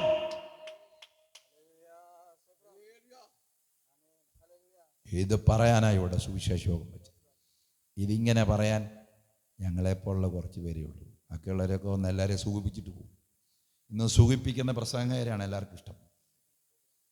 ഇനി ഞങ്ങൾക്ക് അവസരം ഇല്ലെങ്കിലും കുഴപ്പമില്ല, കിട്ടുന്ന അവസരം ഞങ്ങൾ കർത്താവിന് വേണ്ടി ഉപയോഗിക്കും. ബാക്കി അവിടെ ചെല്ലുമ്പം കാണാം ആരാ നന്നായി ഇതൊക്കെ പറഞ്ഞു. സ്തോത്രം. അവിടെ നിന്നാൽ മതി, അവിടെ തല ഉയർത്തുന്നാൽ മതി. ഇവിടെ ആരും ഒരു മാർക്കും തരണ്ട, ഒരു വിലയും ആരും തരണ്ട. അവിടെ ചെല്ലുമ്പം കണക്ക് ചോദിക്കും. എന്നിട്ട് പൈസയുടെ മാത്രമല്ല, ആമേൻ സ്തോത്രം, ദൈവം ഏൽപ്പിച്ച കാര്യങ്ങളുടെ കണക്ക് ദൈവം ചോദിക്കുമ്പോൾ വിശ്വസ്തൻ എന്നുള്ള വിളി കേൾക്കണമെങ്കിൽ മനുഷ്യരുടെ ഇഷ്ടത്തിനല്ല, വിളിച്ചവൻ്റെ ഇഷ്ടത്തിനല്ല, ആളുകളുടെ ഇഷ്ടത്തിനല്ല. അയ്യോ, ചുറ്റും നിൽക്കുന്ന കരുത്തരെ ആര് ഭരിക്കുന്നു? പിണറായി ഭരിക്കുന്നു, നരേന്ദ്രമോദി ഭരിക്കുന്നു, ഇവരുടെ ആരുടെ ഇഷ്ടത്തിനല്ല സുവിശേഷം പറയാൻ അധികാരം തന്ന ഇവരല്ല. സ്വർഗത്തിലും ഭൂമിക്കും സകല അധികാരവും എനിക്ക് നൽകപ്പെട്ടിരിക്കുന്നു. ആകയാൽ നിങ്ങൾ പുറപ്പെട്ടു എന്ന് സകല സിദ്ധികളോടും സുവിശേഷം പ്രസംഗിച്ച് വിശ്വസിക്കുന്നവരെ പിതാവിൻ്റെയും പുത്രൻ്റെയും പരിശുദ്ധാത്മാവിന്റെ നാമത്തിൽ സ്നാനം കഴിപ്പിച്ച് ഞാൻ നിങ്ങളോട് ഉപദേശിച്ചു തന്ന പ്രമാണമൊക്കെയും അവരെ പഠിപ്പിച്ച് ശിഷ്യരാക്കിക്കൊള്ളുമെന്ന് ഞങ്ങളുടെ അരുളിച്ചെയ്തത് സകല അധികാരമുള്ള യേശു ക്രിസ്തുവാണ്. വേറെ ആരുടെ അധികാരവും അംഗീകാരവും ഒന്നും ഞങ്ങൾക്ക് വേണ്ട.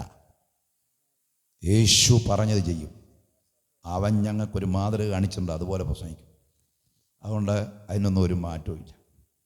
സ്തോത്രം. അപ്പോൾ സിനഗോഗിൽ ചെന്നു, പള്ളിയിൽ ചെന്നു. താഴോട്ട് വായിക്കും മനസ്സിലാവും. പള്ളിക്കകത്ത് പ്രശ്നമുണ്ടായി. പ്രശ്നം ഞാൻ പറഞ്ഞിട്ട് ഞാൻ പിന്നെ വായിപ്പിക്കാം. പ്രശ്നം എന്നാ? ശബത്തിൽ വരണ്ട കൈയുള്ളൊരു മനുഷ്യൻ ആ പള്ളിക്കകത്ത്. അവൻ വർഷങ്ങളായി എല്ലാ ശബത്തിലും പള്ളിയിലും. യേശു അവനെ എഴുന്നേപ്പിച്ച് പള്ളിയുടെ നടുക്ക് നിർത്തിയിട്ട് അവൻ്റെ നേരെ വെല്ലുകൊണ്ട് പറഞ്ഞു, കൈ നീട്ടാൻ പറഞ്ഞു. വരണ്ട കൈ സൗഖ്യമായ ഉടനെ പ്രശ്നമായി പള്ളിക്കകത്ത്. ശബത്തിൽ ഇത് ശരിയാണ്, അങ്ങനെയാണ്, ഇങ്ങനെയാണ്, ഭയങ്കര പ്രശ്നം. യേശു ഈ ശബത്തിൻ്റെയൊക്കെ നിയമത്തെ, ജഡത്തിൻ്റെ ശബത്തിനെ പൊളിക്കാൻ യേശു അകത്ത് കയറിയുന്ന സൗഖ്യം. ഇപ്പോഴും ശബത്തെന്നും പറഞ്ഞ് ഇവിടെ കുറേ എണ്ണം നടക്കും. സ്തോത്രം. ശാപതാണ് എന്നൊക്കെ പറയും. നിന്നോട് വെറുതെ സമയം കളയരുത്. ശനിയും ഞായറും വെള്ളിയും ഒക്കെ പറഞ്ഞ് സമയം കളയരുത്. ആരാധന എന്ന് പറയുന്ന ഒരു ദിവസത്തിൻ്റെ നിശ്ചയമല്ല. കർത്താവിനെ ഓരോ ശ്വാസത്തിലും ആരാധിക്കുന്നതാണ് പുതിയ നിയമത്തിൻ്റെ ആരാധന. കരങ്ങളെ ഉയർത്തി ഹല്ലേലൂയ പറഞ്ഞാട്ടെ. ഇനി സഭ കൂടുന്നതിന് പ്രത്യേകിച്ച് ദിവസമൊന്നുമില്ല. ആമേൻ. ഏത് ദിവസവും, എല്ലാ ദിവസവും ദൈവത്തെ ആരാധിക്കും. ഇവിടെ ഗൾഫ് രാജ്യങ്ങളിലൊക്കെ പോയി ശശിയാനെപ്പോലുള്ള ആളുകളൊക്കെ ഉണ്ട്. അവർ ഗൾഫ് രാജ്യത്ത് പാർത്ത അവിടെ ചെന്നാൽ വെള്ളിയാഴ്ചയാണ് സഭായോ. ഉടനെ കർത്താവ് പറഞ്ഞോ, വെള്ളിയാഴ്ച സഭായോ നടത്തുന്ന ഗൾഫിൽ ജോലിയുള്ളവരെ ഞാൻ സ്വർഗത്തിൽ കൊണ്ടുപോകത്തില്ലെന്ന് പറയത്തില്ല. സ്തോത്രം. മനസ്സിലായോ? ആമേൻ. ചേർന്ന ദൈവത്തെ സ്തുതിച്ചാട്ടെ. അതുകൊണ്ട് നമ്മൾ ഈ ദിവസത്തിൻ്റെ ഒക്കെ പിടിച്ചുകൊണ്ടിരിക്കാതെ സത്യം അറിഞ്ഞ് സത്യം നിങ്ങളെ സ്വതന്ത്രരാക്കണം. ആ സത്യമാണ് ഈ വേദപുസ്തകത്തിൽ എഴുതി വെച്ചിരിക്കുന്നത്. അതുകൊണ്ട് അതങ്ങ് അനുസരിക്കണം. ശബത്തിൽ പള്ളിയിൽ ചെന്ന് ഈ മനുഷ്യനെ സൗഖ്യമായപ്പം പള്ളിക്കാർക്ക് പ്രശ്നമായി. ശബത്ത് ലംഘിച്ച് യേശു. പള്ളിക്കാർക്ക് എന്ത് പിടിച്ചു? ഭ്രാന്ത് പിടിച്ചു. ഭ്രാന്തെന്ന് പറഞ്ഞാൽ ആശുപത്രി കൊണ്ടുപോകേണ്ട ഭ്രാന്തല്ല. അവൻ ദൈവ വ്യവസ്ഥകൾക്കെതിരെ ജഡത്തിലെ ഭ്രാന്തളകി. ഇന്നും ശരിയാമണ്ണം പ്രസംഗിക്കുമ്പോൾ പലർക്കും ഭ്രാന്തി പിടിക്കും. അവനെ ഇനി വിളിക്കരുത്, അവനെ അങ്ങ് ശരിയാക്കണം, ഏറിയെ കൊണ്ടുവരരുത്, അവരുടെ പ്രസംഗം കേൾക്കാൻ നിങ്ങൾ പോയേക്കരുത് എന്നൊക്കെ പറയുന്നത് ഈ ഭ്രാന്തിൻ്റെ ഭാഗമാണ്. കാരണം സത്യം കേട്ടാൽ വിടുതൽ പ്രാപിക്കുകയല്ലേ. സ്തോത്രം. യേശുവിനോട് ഇങ്ങനെ ചെയ്യുന്നെങ്കിൽ നമ്മളോട് എത്രയധികം ചെയ്യും. ചെയ്യാതിരുന്നാൽ ചോദിച്ചാൽ മതി, എന്നെ ആരും അങ്ങനെ ചെയ്യാത്തത്. സ്തോത്രം. ആരെങ്കിലും എന്തെങ്കിലും ചെയ്തുകൊണ്ട് യഥാർത്ഥ സുവിശേഷം പറയാതിരിക്കത്തില്ല. മൂക്കിൽ ശ്വാസമുണ്ടെങ്കിൽ സത്യം പറയും. കരങ്ങളെ ഉയർത്തി ഹല്ലേലൂയ പറഞ്ഞാട്ടെ. അങ്ങനെ ആ വിഷയത്തിലാണ് ഭ്രാന്തളകി. ആമേൻ. വായിച്ചോ 11-ാം വാക്യം കൂടെ ചേർത്ത്. പാരഗ്രാഫിൻ്റെ അവസാനം ലൂക്കോസിലാണ്. അവര് ഭ്രാന്ത് നിറഞ്ഞവരായി. പള്ളിക്കാർക്ക് ഭ്രാന്ത് പിടിച്ചു. യേശുവിനെ എന്ത് ചെയ്യേണ്ടു എന്ന് തമ്മിൽ ആലോചന കഴിച്ചു. ഇപ്പൊ ഇവര് യേശുവിനെ എന്ത്, നിങ്ങൾ ആലോചിക്കണ്ട, യേശുവിനെ എന്ത് ചെയ്യണമെന്ന് പിതാവ് പദ്ധതി ഇട്ടിട്ടുണ്ട്. അതാ വിഷയം. ഇപ്പം ചിലരിങ്ങനെയാണ്, യേശുവിനെ ഞങ്ങൾ എന്ത് ചെയ്യണം? നിങ്ങളാരും ഒന്നും ചെയ്യണ്ട, യേശു ചെയ്യാനുള്ളതെല്ലാം ചെയ്ത്. ഇന്നുള്ളവരോടാണ് പറയുന്നത്. അന്നുള്ളവരോട് പറയുന്നു പിതാവ് ചെയ്യാനെല്ലാം വിട്ടിട്ടുണ്ട്, പ്രവാചകന്മാരെ കൊണ്ട് എഴുതിച്ചിട്ടുണ്ട്, അത് ക്രൂശി ചെയ്തോളൂ. ക്രൂശി വെച്ച് പിതാവ് ആഗ്രഹിച്ച് ചെയ്തു കഴിഞ്ഞപ്പോൾ പുത്രൻ പറഞ്ഞു, സകലതും നിവർത്തിയായി, ഇനി ഒന്നും ചെയ്യാനില്ല. മാനവരാശിയുടെ പാപത്തിന്റെ പരിഹാരത്തിന് നിത്യജീവൻ ലഭിക്കാനുള്ളതെല്ലാം യേശു കാൽവറിയിൽ ചെയ്തു കഴിഞ്ഞു. പക്ഷെ ഇപ്പൊ ഇവരോടൊക്കെ ചോദിക്കുക, യേശുവിനെ എന്ത് ചെയ്യണം, എന്ത് ചെയ്യണമെന്ന് ആലോചിച്ച് ഇങ്ങനെ കൈ ഇങ്ങനെ ഞെരുമി പല്ലുമൊക്കെ ഞറമി നടക്കുമ്പോൾ യേശു ഒറ്റയ്ക്ക് ഓൾ നൈറ്റ് പ്രയർ. ചേർന്ന് ദൈവത്തെ സ്തുതിച്ചാട്ടെ. ഒറ്റയ്ക്ക് ഓൾ നൈറ്റ് പ്രയർ ഇരുന്നിട്ടുണ്ടോ ആരെങ്കിലും? രാത്രി 7 മണി തൊട്ട് അടുത്ത പ്രഭാതം 6 മണി വരെ ഒറ്റയ്ക്കിരുന്ന് ബാധിച്ചിട്ടുണ്ടോ?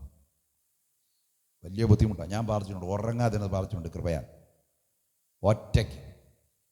സ്തോത്രം. യേശു ഇരുന്നു.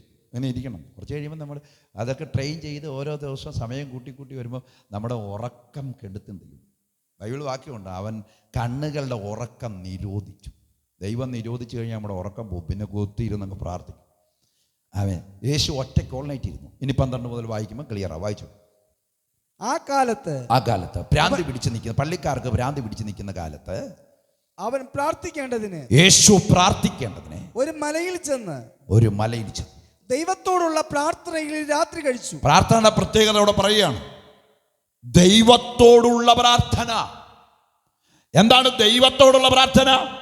ഇന്നത്തെ പെന്തിക്കോസുകാരടക്കം അറിയണം, നിന്റെ അകത്ത് ഉരുവായി വരുന്നത് വായി തോന്നുന്നതെല്ലാം പറയുന്നതല്ല പ്രാർത്ഥന.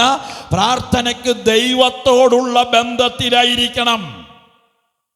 ഇന്ന് നടക്കുന്ന പല പ്രാർത്ഥനകളും ദൈവത്തോടുള്ള ബന്ധത്തിലല്ല, ദൈവത്തിന്റെ പേരിൽ അങ്ങ് പ്രാർത്ഥിക്കുകയാ.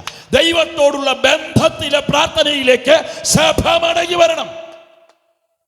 ദൈവത്തോടുള്ള ബന്ധത്തിലെ പ്രാർത്ഥന പ്രത്യേകത എന്നാ? ആ പ്രാർത്ഥനയെ പരിശുദ്ധാത്മാവ് നിയന്ത്രിക്കും. ആ പ്രാർത്ഥനയ്ക്ക് ശക്തി ഉണ്ടാകും, ആ പ്രാർത്ഥനയ്ക്ക് റിസൾട്ട് ഉണ്ടാകും, മറുപടി ഉണ്ടാകും. ദൈവത്തോടുള്ള പ്രാർത്ഥനയ്ക്ക് മറുപടി. വായിക്കാം താഴോട്ട്. നേരം വെളുത്തപ്പോൾ പ്രാർത്ഥിച്ച് നേരം വെളുത്തു. അവൻ ശിഷ്യന്മാരെ അടുക്കൽ വിളിച്ചു. അപ്പം പ്രാർത്ഥിക്കുന്ന സമയത്ത് ശിഷ്യന്മാർ പോലും അകലെ നിർത്തിയിട്ട് യേശു പ്രാർത്ഥിച്ചു. എൻ്റെ കൂടെ പറഞ്ഞേ, ഗൗരവമായ കാര്യമാണ്. ഒരു ഗുരുവിന് ഏറ്റവും ഇമ്പോർട്ടൻ്റ് ശിഷ്യന്മാരെ ചേർത്ത് നിർത്തുക എന്നുള്ളതാണ്. യേശു അതെല്ലാ ഘട്ടത്തിലും ചെയ്യുന്നുണ്ട്. പക്ഷേ പ്രാർത്ഥനാ സമയത്ത് യേശു ഇമ്പോർട്ടൻ്റ് പ്രാർത്ഥനയിൽ താനും പിതാവും മാത്രം അവനെ കണക്ട് ചെയ്ത് സംസാരിക്കുന്ന നിയോഗങ്ങളിൽ ശിഷ്യന്മാരെ പോലും മാറ്റി നിർത്തിയിട്ടാണ് താൻ പ്രാർത്ഥിച്ചത്.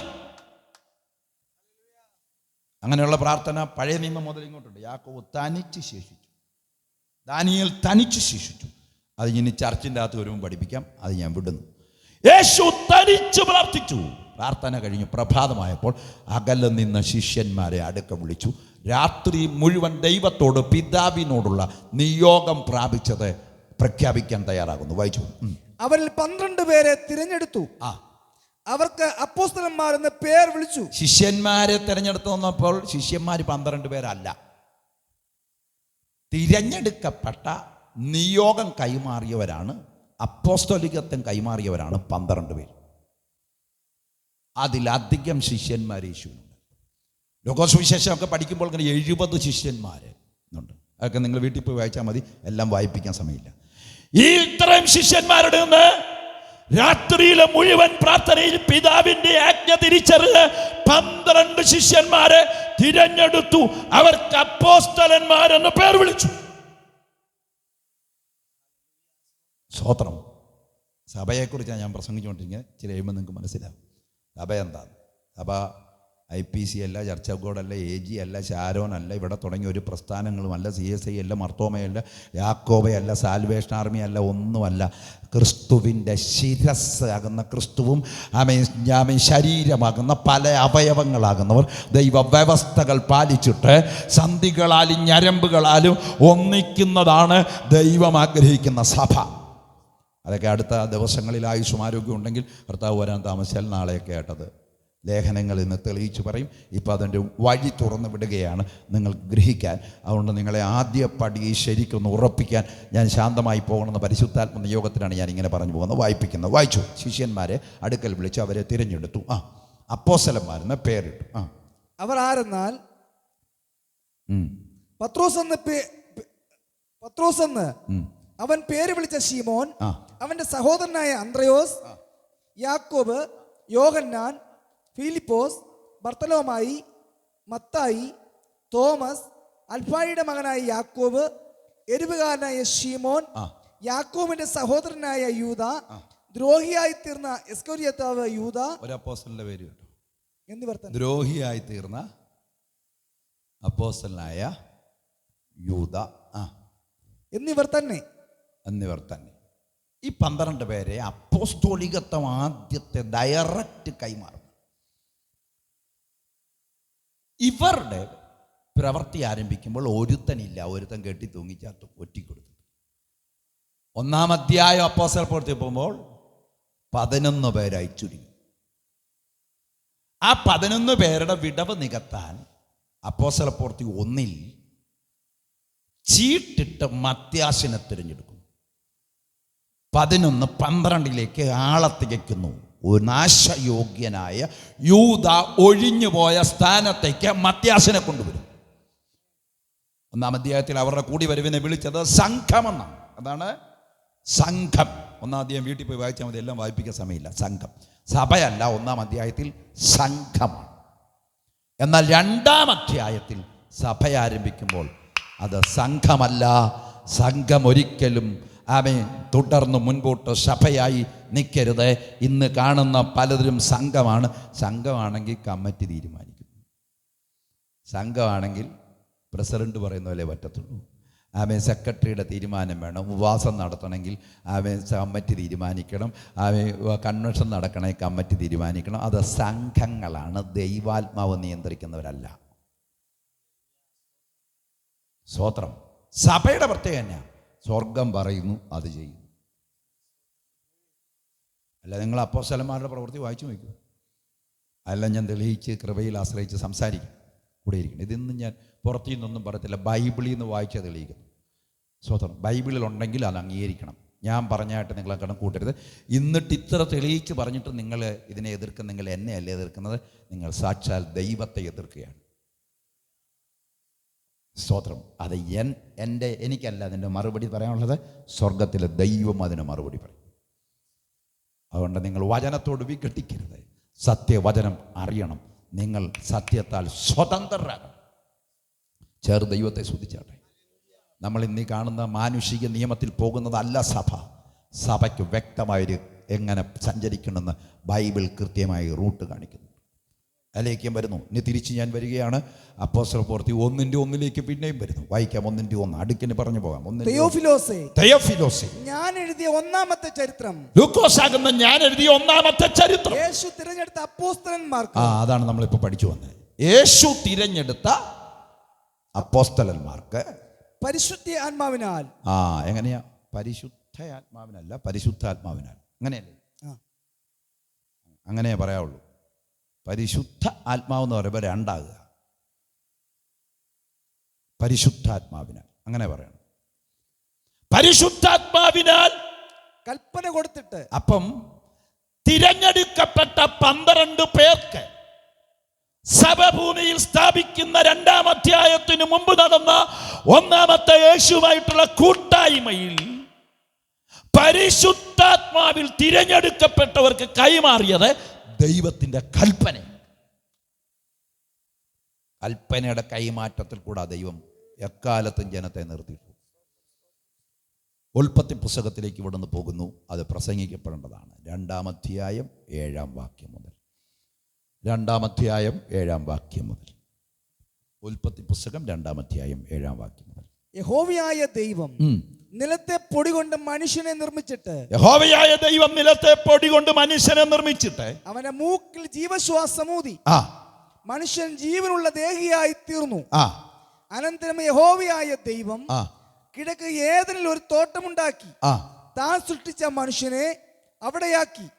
കാണുവാൻ ഭംഗിയുള്ളതും തിന്നുവാൻ നല്ല ഫലമുള്ളതുമായ ഓരോ വൃക്ഷവും, തോട്ടത്തിന്റെ നടുവിൽ ജീവവൃക്ഷവും, നന്മതിന്മകളെ കുറിച്ചുള്ള അറിവിന്റെ വൃക്ഷവും യഹോവയായ ദൈവം നിലത്ത് നിന്ന് മുളപ്പിച്ചു. അടുത്തത്, തോട്ടം നനയ്ക്കുവാൻ ഒരു നദി ഏദനിൽ നിന്ന് പുറപ്പെട്ടു.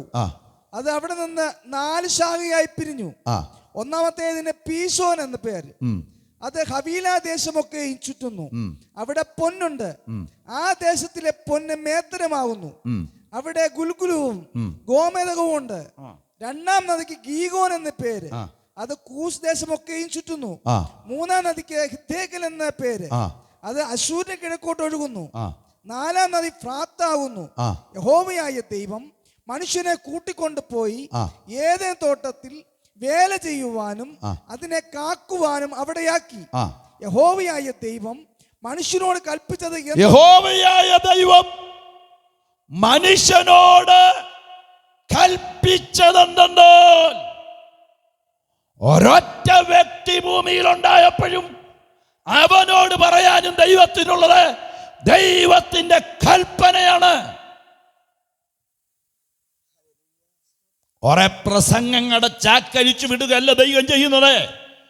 ദൈവമായിട്ടുള്ള നിയമവ്യവസ്ഥയിൽ ഒരാളെ ഉള്ളെങ്കിലും അതിൽ നിലനിൽക്കണമെങ്കിൽ ദൈവം വച്ചിരിക്കുന്ന വ്യവസ്ഥ കൽപ്പനയാണ്. ആരെങ്കിലും ഒക്കെ പറയുന്ന വാക്കുകൾ കേട്ട് മനുഷ്യൻ തെറ്റിപ്പോകരുത്. ദൈവത്തിൻ്റെ കൽപ്പന അനുസരിക്കാൻ തയ്യാറാകണം. യേശു അത് തന്നെയാണ് പറയുന്നത്. എന്നെ മറിയാമ്മച്ചി പറഞ്ഞ എന്താ? അവൻ എന്തെങ്കിലും കൽപ്പിച്ചാൽ അതു ചെയ്യുവീൻ എന്ന് വെച്ചാൽ, ഞാൻ കൽപ്പിക്കുന്നതുമല്ല ചെയ്യേണ്ടത്. പുണ്യവാളെന്ന് പറഞ്ഞ് പേരിട്ട കുറെ പുണ്യവാളന്മാരെ ഇവിടുത്തെ മതങ്ങൾ സൃഷ്ടിച്ചിട്ട് പ്രാർത്ഥനാ നിയമങ്ങളും മധ്യസ്ഥതകളും ഉണ്ടാക്കി വെച്ചിരിക്കുന്ന വ്യാജക്കഥകളല്ല മനുഷ്യനനുസരിക്കേണ്ടത്. യേശു എന്തെങ്കിലും കൽപ്പിച്ചാൽ അത് ചെയ്യണം. ഈ ദേശത്തെ ചുറ്റും പാർക്കുന്ന സകല ക്രൈസ്തവ സമൂഹത്തോടും ആത്മാവിൽ ഞാൻ ഇന്ന് രാത്രി വിളിച്ചു പറയുന്നു, ദൈവനിയോഗത്താൽ മനുഷ്യൻ കെട്ടിച്ചമച്ചുണ്ടാക്കിയ നിർമ്മിത വ്യാജ കഥകളിലല്ല, വിശുദ്ധ ബൈബിൾ മുന്നോട്ട് വെച്ചിരിക്കുന്ന വ്യവസ്ഥയുടെ കൽപ്പനയിലേക്ക് ജനം വന്നില്ലെങ്കിൽ നിത്യനാശത്തിലേക്ക് ജനം പോകും. 1000 പേരുണ്ടെങ്കിലും ഒരാളെ ഉള്ളെങ്കിലും ദൈവത്തിന് പറയാനുള്ളത് കൽപ്പനയാണ്. നിങ്ങൾ നോക്കൂ, ഇപ്പം വായിച്ച ഭാഗം, അന്ന് ഒറ്റ മനുഷ്യനേ ഉള്ളൂ, ആദാം മാത്രം. വേണമെങ്കിൽ വചനത്തിൻ്റെ ആഴം മനസ്സിലാക്കുന്നവർക്ക് ഒരാളെയും കൂടെ ചേർക്കാം. ആദാമിൽ ഔവ അടങ്ങിയിരുന്നു. പക്ഷേ കാണുന്ന ഒരാളെ ഉണ്ടായിരുന്നുള്ളൂ, ആദാം. ആദാം എന്ന് പറയുന്ന ഒറ്റ മനുഷ്യന് നിന്നാണ് മനുഷ്യജാതിയെ മുഴുവൻ ഉളവാക്കിയെന്ന് അപ്പോസ്തലപ്രവൃത്തി 17-ാം അധ്യായത്തിൽ അരയോപകുന്നിലെ പ്രസംഗത്തിൽ പൗലോസ്ലീഹ ശക്തമായി വിഗ്രഹങ്ങളെ കുടിയിരിപ്പ് കണ്ടപ്പോൾ അവൻ ചൂട് പിടിച്ച് താൻ പ്രസംഗിക്കാൻ പറയുന്നുണ്ട്. ഭൂതലത്തിലെങ്ങും കുടിയിരിക്കുവാൻ അവൻ ഒരുവനിൽ നിന്ന് മനുഷ്യജാതിയെ മുഴുവൻ ഉളവാക്കി. ഒറ്റ ജാതിയുള്ളൂ, മനുഷ്യജാതി. പിന്നെ അതിനെ രണ്ടായിട്ട് ജെൻഡറാക്കി. 1 പുരുഷൻ, 2 സ്ത്രീ. അമേരിക്കനിലെ 2ാം വട്ടം 1 ഇരുന്നിട്ട് പിന്നെ തോറ്റു, പിന്നെ ഈ ചേണിൽ കയറി വന്ന ട്രംപ് എടുത്ത തീരുമാനത്തിൽ 1 വേദപുസ്തകമാണ്. 2 ജെൻഡറേ ഉള്ളൂ, 1 സ്ത്രീ പുരുഷൻ. അല്ലാത്തതിനെ ഇനി അമേരിക്ക അംഗീകരിക്കുന്നതല്ല. സ്വോത്രം. അമേരിക്കയിലെ കാര്യമാണ് പറയുന്നത്. ദൈവം അംഗീകരിക്കത്തില്ല ഒന്നിനെയും. അമേരിക്കയുടെ നിയമമല്ലത്. ലോകത്തിലേത് രാജ്യമായാലും ഏത് നിയമമായാലും ദൈവത്തിൻ്റെ നിയമത്തിൻ്റെ മുകളിൽ കൊണ്ടുവന്ന് എന്ത് സ്ഥാപിച്ചാലും, ഏത് വലിയ അധികാരമായിരുന്നാലും ദൈവ നിയമത്തിൻ്റെ മുകളിൽ കൊണ്ടുവന്ന് ദൈവ വ്യവസ്ഥകളെ ചമയം ലംഘിച്ചുകൊണ്ട് മനുഷ്യനെ പാപത്തിലേക്ക് തള്ളിവിടുന്ന എല്ലാവരെയും ദൈവം ന്യായം വിധിക്കും. എല്ലാ മുഴങ്കാലും ഒരു ദിവസം മടങ്ങും. എല്ലാ നാവും യേശു കർത്താവ് ഏറ്റു പറയുന്ന ഒരു ദിവസമുണ്ട്. കാരണം അവൻ തന്നെ കൽപ്പനയാണ് മനുഷ്യനോട് പറയുന്നത്. ഒരുത്തനുള്ള എപ്പോഴും അവനോട് കൽപ്പനയാണ് പറയുന്നത്. ദൈവത്തിന് ഇന്ന് രാത്രിയിലും ഈ സുവിശേഷ യോഗത്തെ പറയാനുള്ളത് കുറേ വാചകങ്ങളല്ല, അവൻ എൻ്റെ പ്രസംഗത്തിൻ്റെ മാധുരിയല്ല, കുറേ വാക്ചാതുര്യങ്ങളല്ല, എൻ്റെ പദങ്ങളല്ല, അവൻ സകല മാനരശിയോടും പറയാനുള്ളത് യേശു ക്രിസ്തുവിൻ്റെ കൽപ്പന അനുസരിപ്പീൻ. അതാണ് സ്വർഗത്തിലെ ദൈവത്തിൻ്റെ കൽപ്പന. പള്ളിയിലച്ചന്മാരുടെ കൽപ്പനയല്ല അനുസരിക്കേണ്ടത്, പാസ്റ്റർമാരുടെ കൽപ്പനയല്ല അനുസരിക്കേണ്ടത്, പൂജാരികളുടെ കൽപ്പനയല്ല അനുസരിക്കേണ്ടത്, ഒരു മതവും എഴുതി വെച്ച മനുഷ്യന്റെ കൽപ്പനയല്ല, ദൈവത്തിന്റെ കൽപ്പന അനുസരിപ്പീൻ. കൽപ്പന എന്താണെന്നൊക്കെ പതുക്കെ പറയാം. ഇപ്പോൾ വഴി തുറന്നു നോക്കുക. കൽപ്പന അനുസരിച്ചവർക്കായി സ്തോത്രം. ഒറ്റ മനുഷ്യനുള്ളപ്പോഴും ദൈവം കൽപ്പന പറയും. അതിലെ 16-ാം വാക്യം വായിച്ചത് 1 ഉൽപ്പത്തി 1:16. ഒന്നും കൂടെ വായിച്ചേ. യഹോവയായ ദൈവം മനുഷ്യനോട് കൽപ്പിച്ചതെന്നാൽ, യഹോവയായ ദൈവം മനുഷ്യനോട് കൽപ്പിച്ചതെന്നാൽ, തോട്ടത്തിലെ സകല വൃക്ഷങ്ങളുടെയും ഫലം നിനക്ക് ഇഷ്ടം പോലെ തിന്നാം. തോട്ടത്തിലെ സകല വൃക്ഷത്തിന്റെ ഫലവും നിങ്ങൾക്ക് ഇഷ്ടം പോലെ തിന്നാം. നിനക്ക് ഇഷ്ടം പോലെ തിന്നാം. ഏകവചനം, നിനക്ക് ഇഷ്ടം പോലെ തിന്നാം. എന്നാൽ നന്മ തിന്മകളെ കുറിച്ചുള്ള അറിവിന്റെ വൃക്ഷത്തിന്റെ ഫലം തിന്നരുത്. തിന്നുന്ന നാളിൽ നീ മരിക്കും. നിങ്ങളെന്നില്ല, നീ എന്നാ പറഞ്ഞു. ഒറ്റയ്ക്ക് ഒരുത്തനോട് മരണത്തെക്കുറിച്ചുള്ള, മരണം വരാതിരിക്കാനുള്ള നിയമം പറയുകയാണ്. സ്തോത്രം. ഞങ്ങളും അത് തന്നെ ചെയ്തു. ഏത് മരണം? നിത്യമരണം വരാതിരിക്കുവാൻ മനുഷ്യ ഓരോരുടെ കൽപ്പനയ്ക്ക് നിന്റെ നിത്യമരണം മാറ്റിവിട്ട് നിത്യജീവനിലേക്ക് കടത്താൻ പറ്റും. ആ കൽപ്പന ഞങ്ങൾ ഇവിടെ ഉയർത്തുന്ന കർത്താവായ യേശുക്രിസ്തുവിന്റെ കൽപ്പനയാണ്. അതുകൊണ്ടാണ് എൻ്റെ സഹോദരൻ മുമ്പ് ഇവിടെ പറഞ്ഞത്, മറ്റൊരുത്തനിലും രക്ഷയില്ല. നാം രക്ഷിക്കപ്പെടുവാൻ ആകാശത്തിൻ്റെ കീഴിൽ മനുഷ്യരുടെ ഇടയിൽ യേശുക്രിസ്തു എന്ന നാമമല്ലാതെ, യേശുക്രിസ്തു എന്ന ദൈവമല്ലാതെ മാനവരാശിയെ രക്ഷിക്കാൻ, മാനവകുലത്തിൻ്റെ ശാപം നീക്കാൻ, മാനവരാശിയുടെ പാപമോചനം പ്രാപിക്കാൻ ഒറ്റ രക്ഷകൻ, ഒരു പാപമോചകൻ, ഒരേ ഒരു ദൈവം. അവൻ്റെ പേരാണ് യേശുക്രിസ്തു. ചേർന്ന് ദൈവത്തെ സ്തുതിച്ചാട്ടെ. അതിൻ്റെ റൂട്ടിൽ നാം പഠിച്ചു പോവുകയാണ്. പ്രാർത്ഥനയോടായിരിക്കാം. അപ്പോൾ ഒന്നാമത്തെ ആ കൽപ്പന കൈമാറുന്നു അപ്പോസ്തല പ്രവൃത്തി. തിരിച്ചു വരാം അപ്പോസ്തല പ്രവൃത്തിയിലേക്ക്. അതിൻ്റെ റൂട്ട് പറഞ്ഞു പോവുകയാണ്. നമുക്ക് ഒത്തിരി കാര്യം പഠിക്കാനുണ്ട്. വായിച്ചോ അപ്പോസ്തല പ്രവൃത്തി ഒന്നും കൂടെ വായിച്ചു.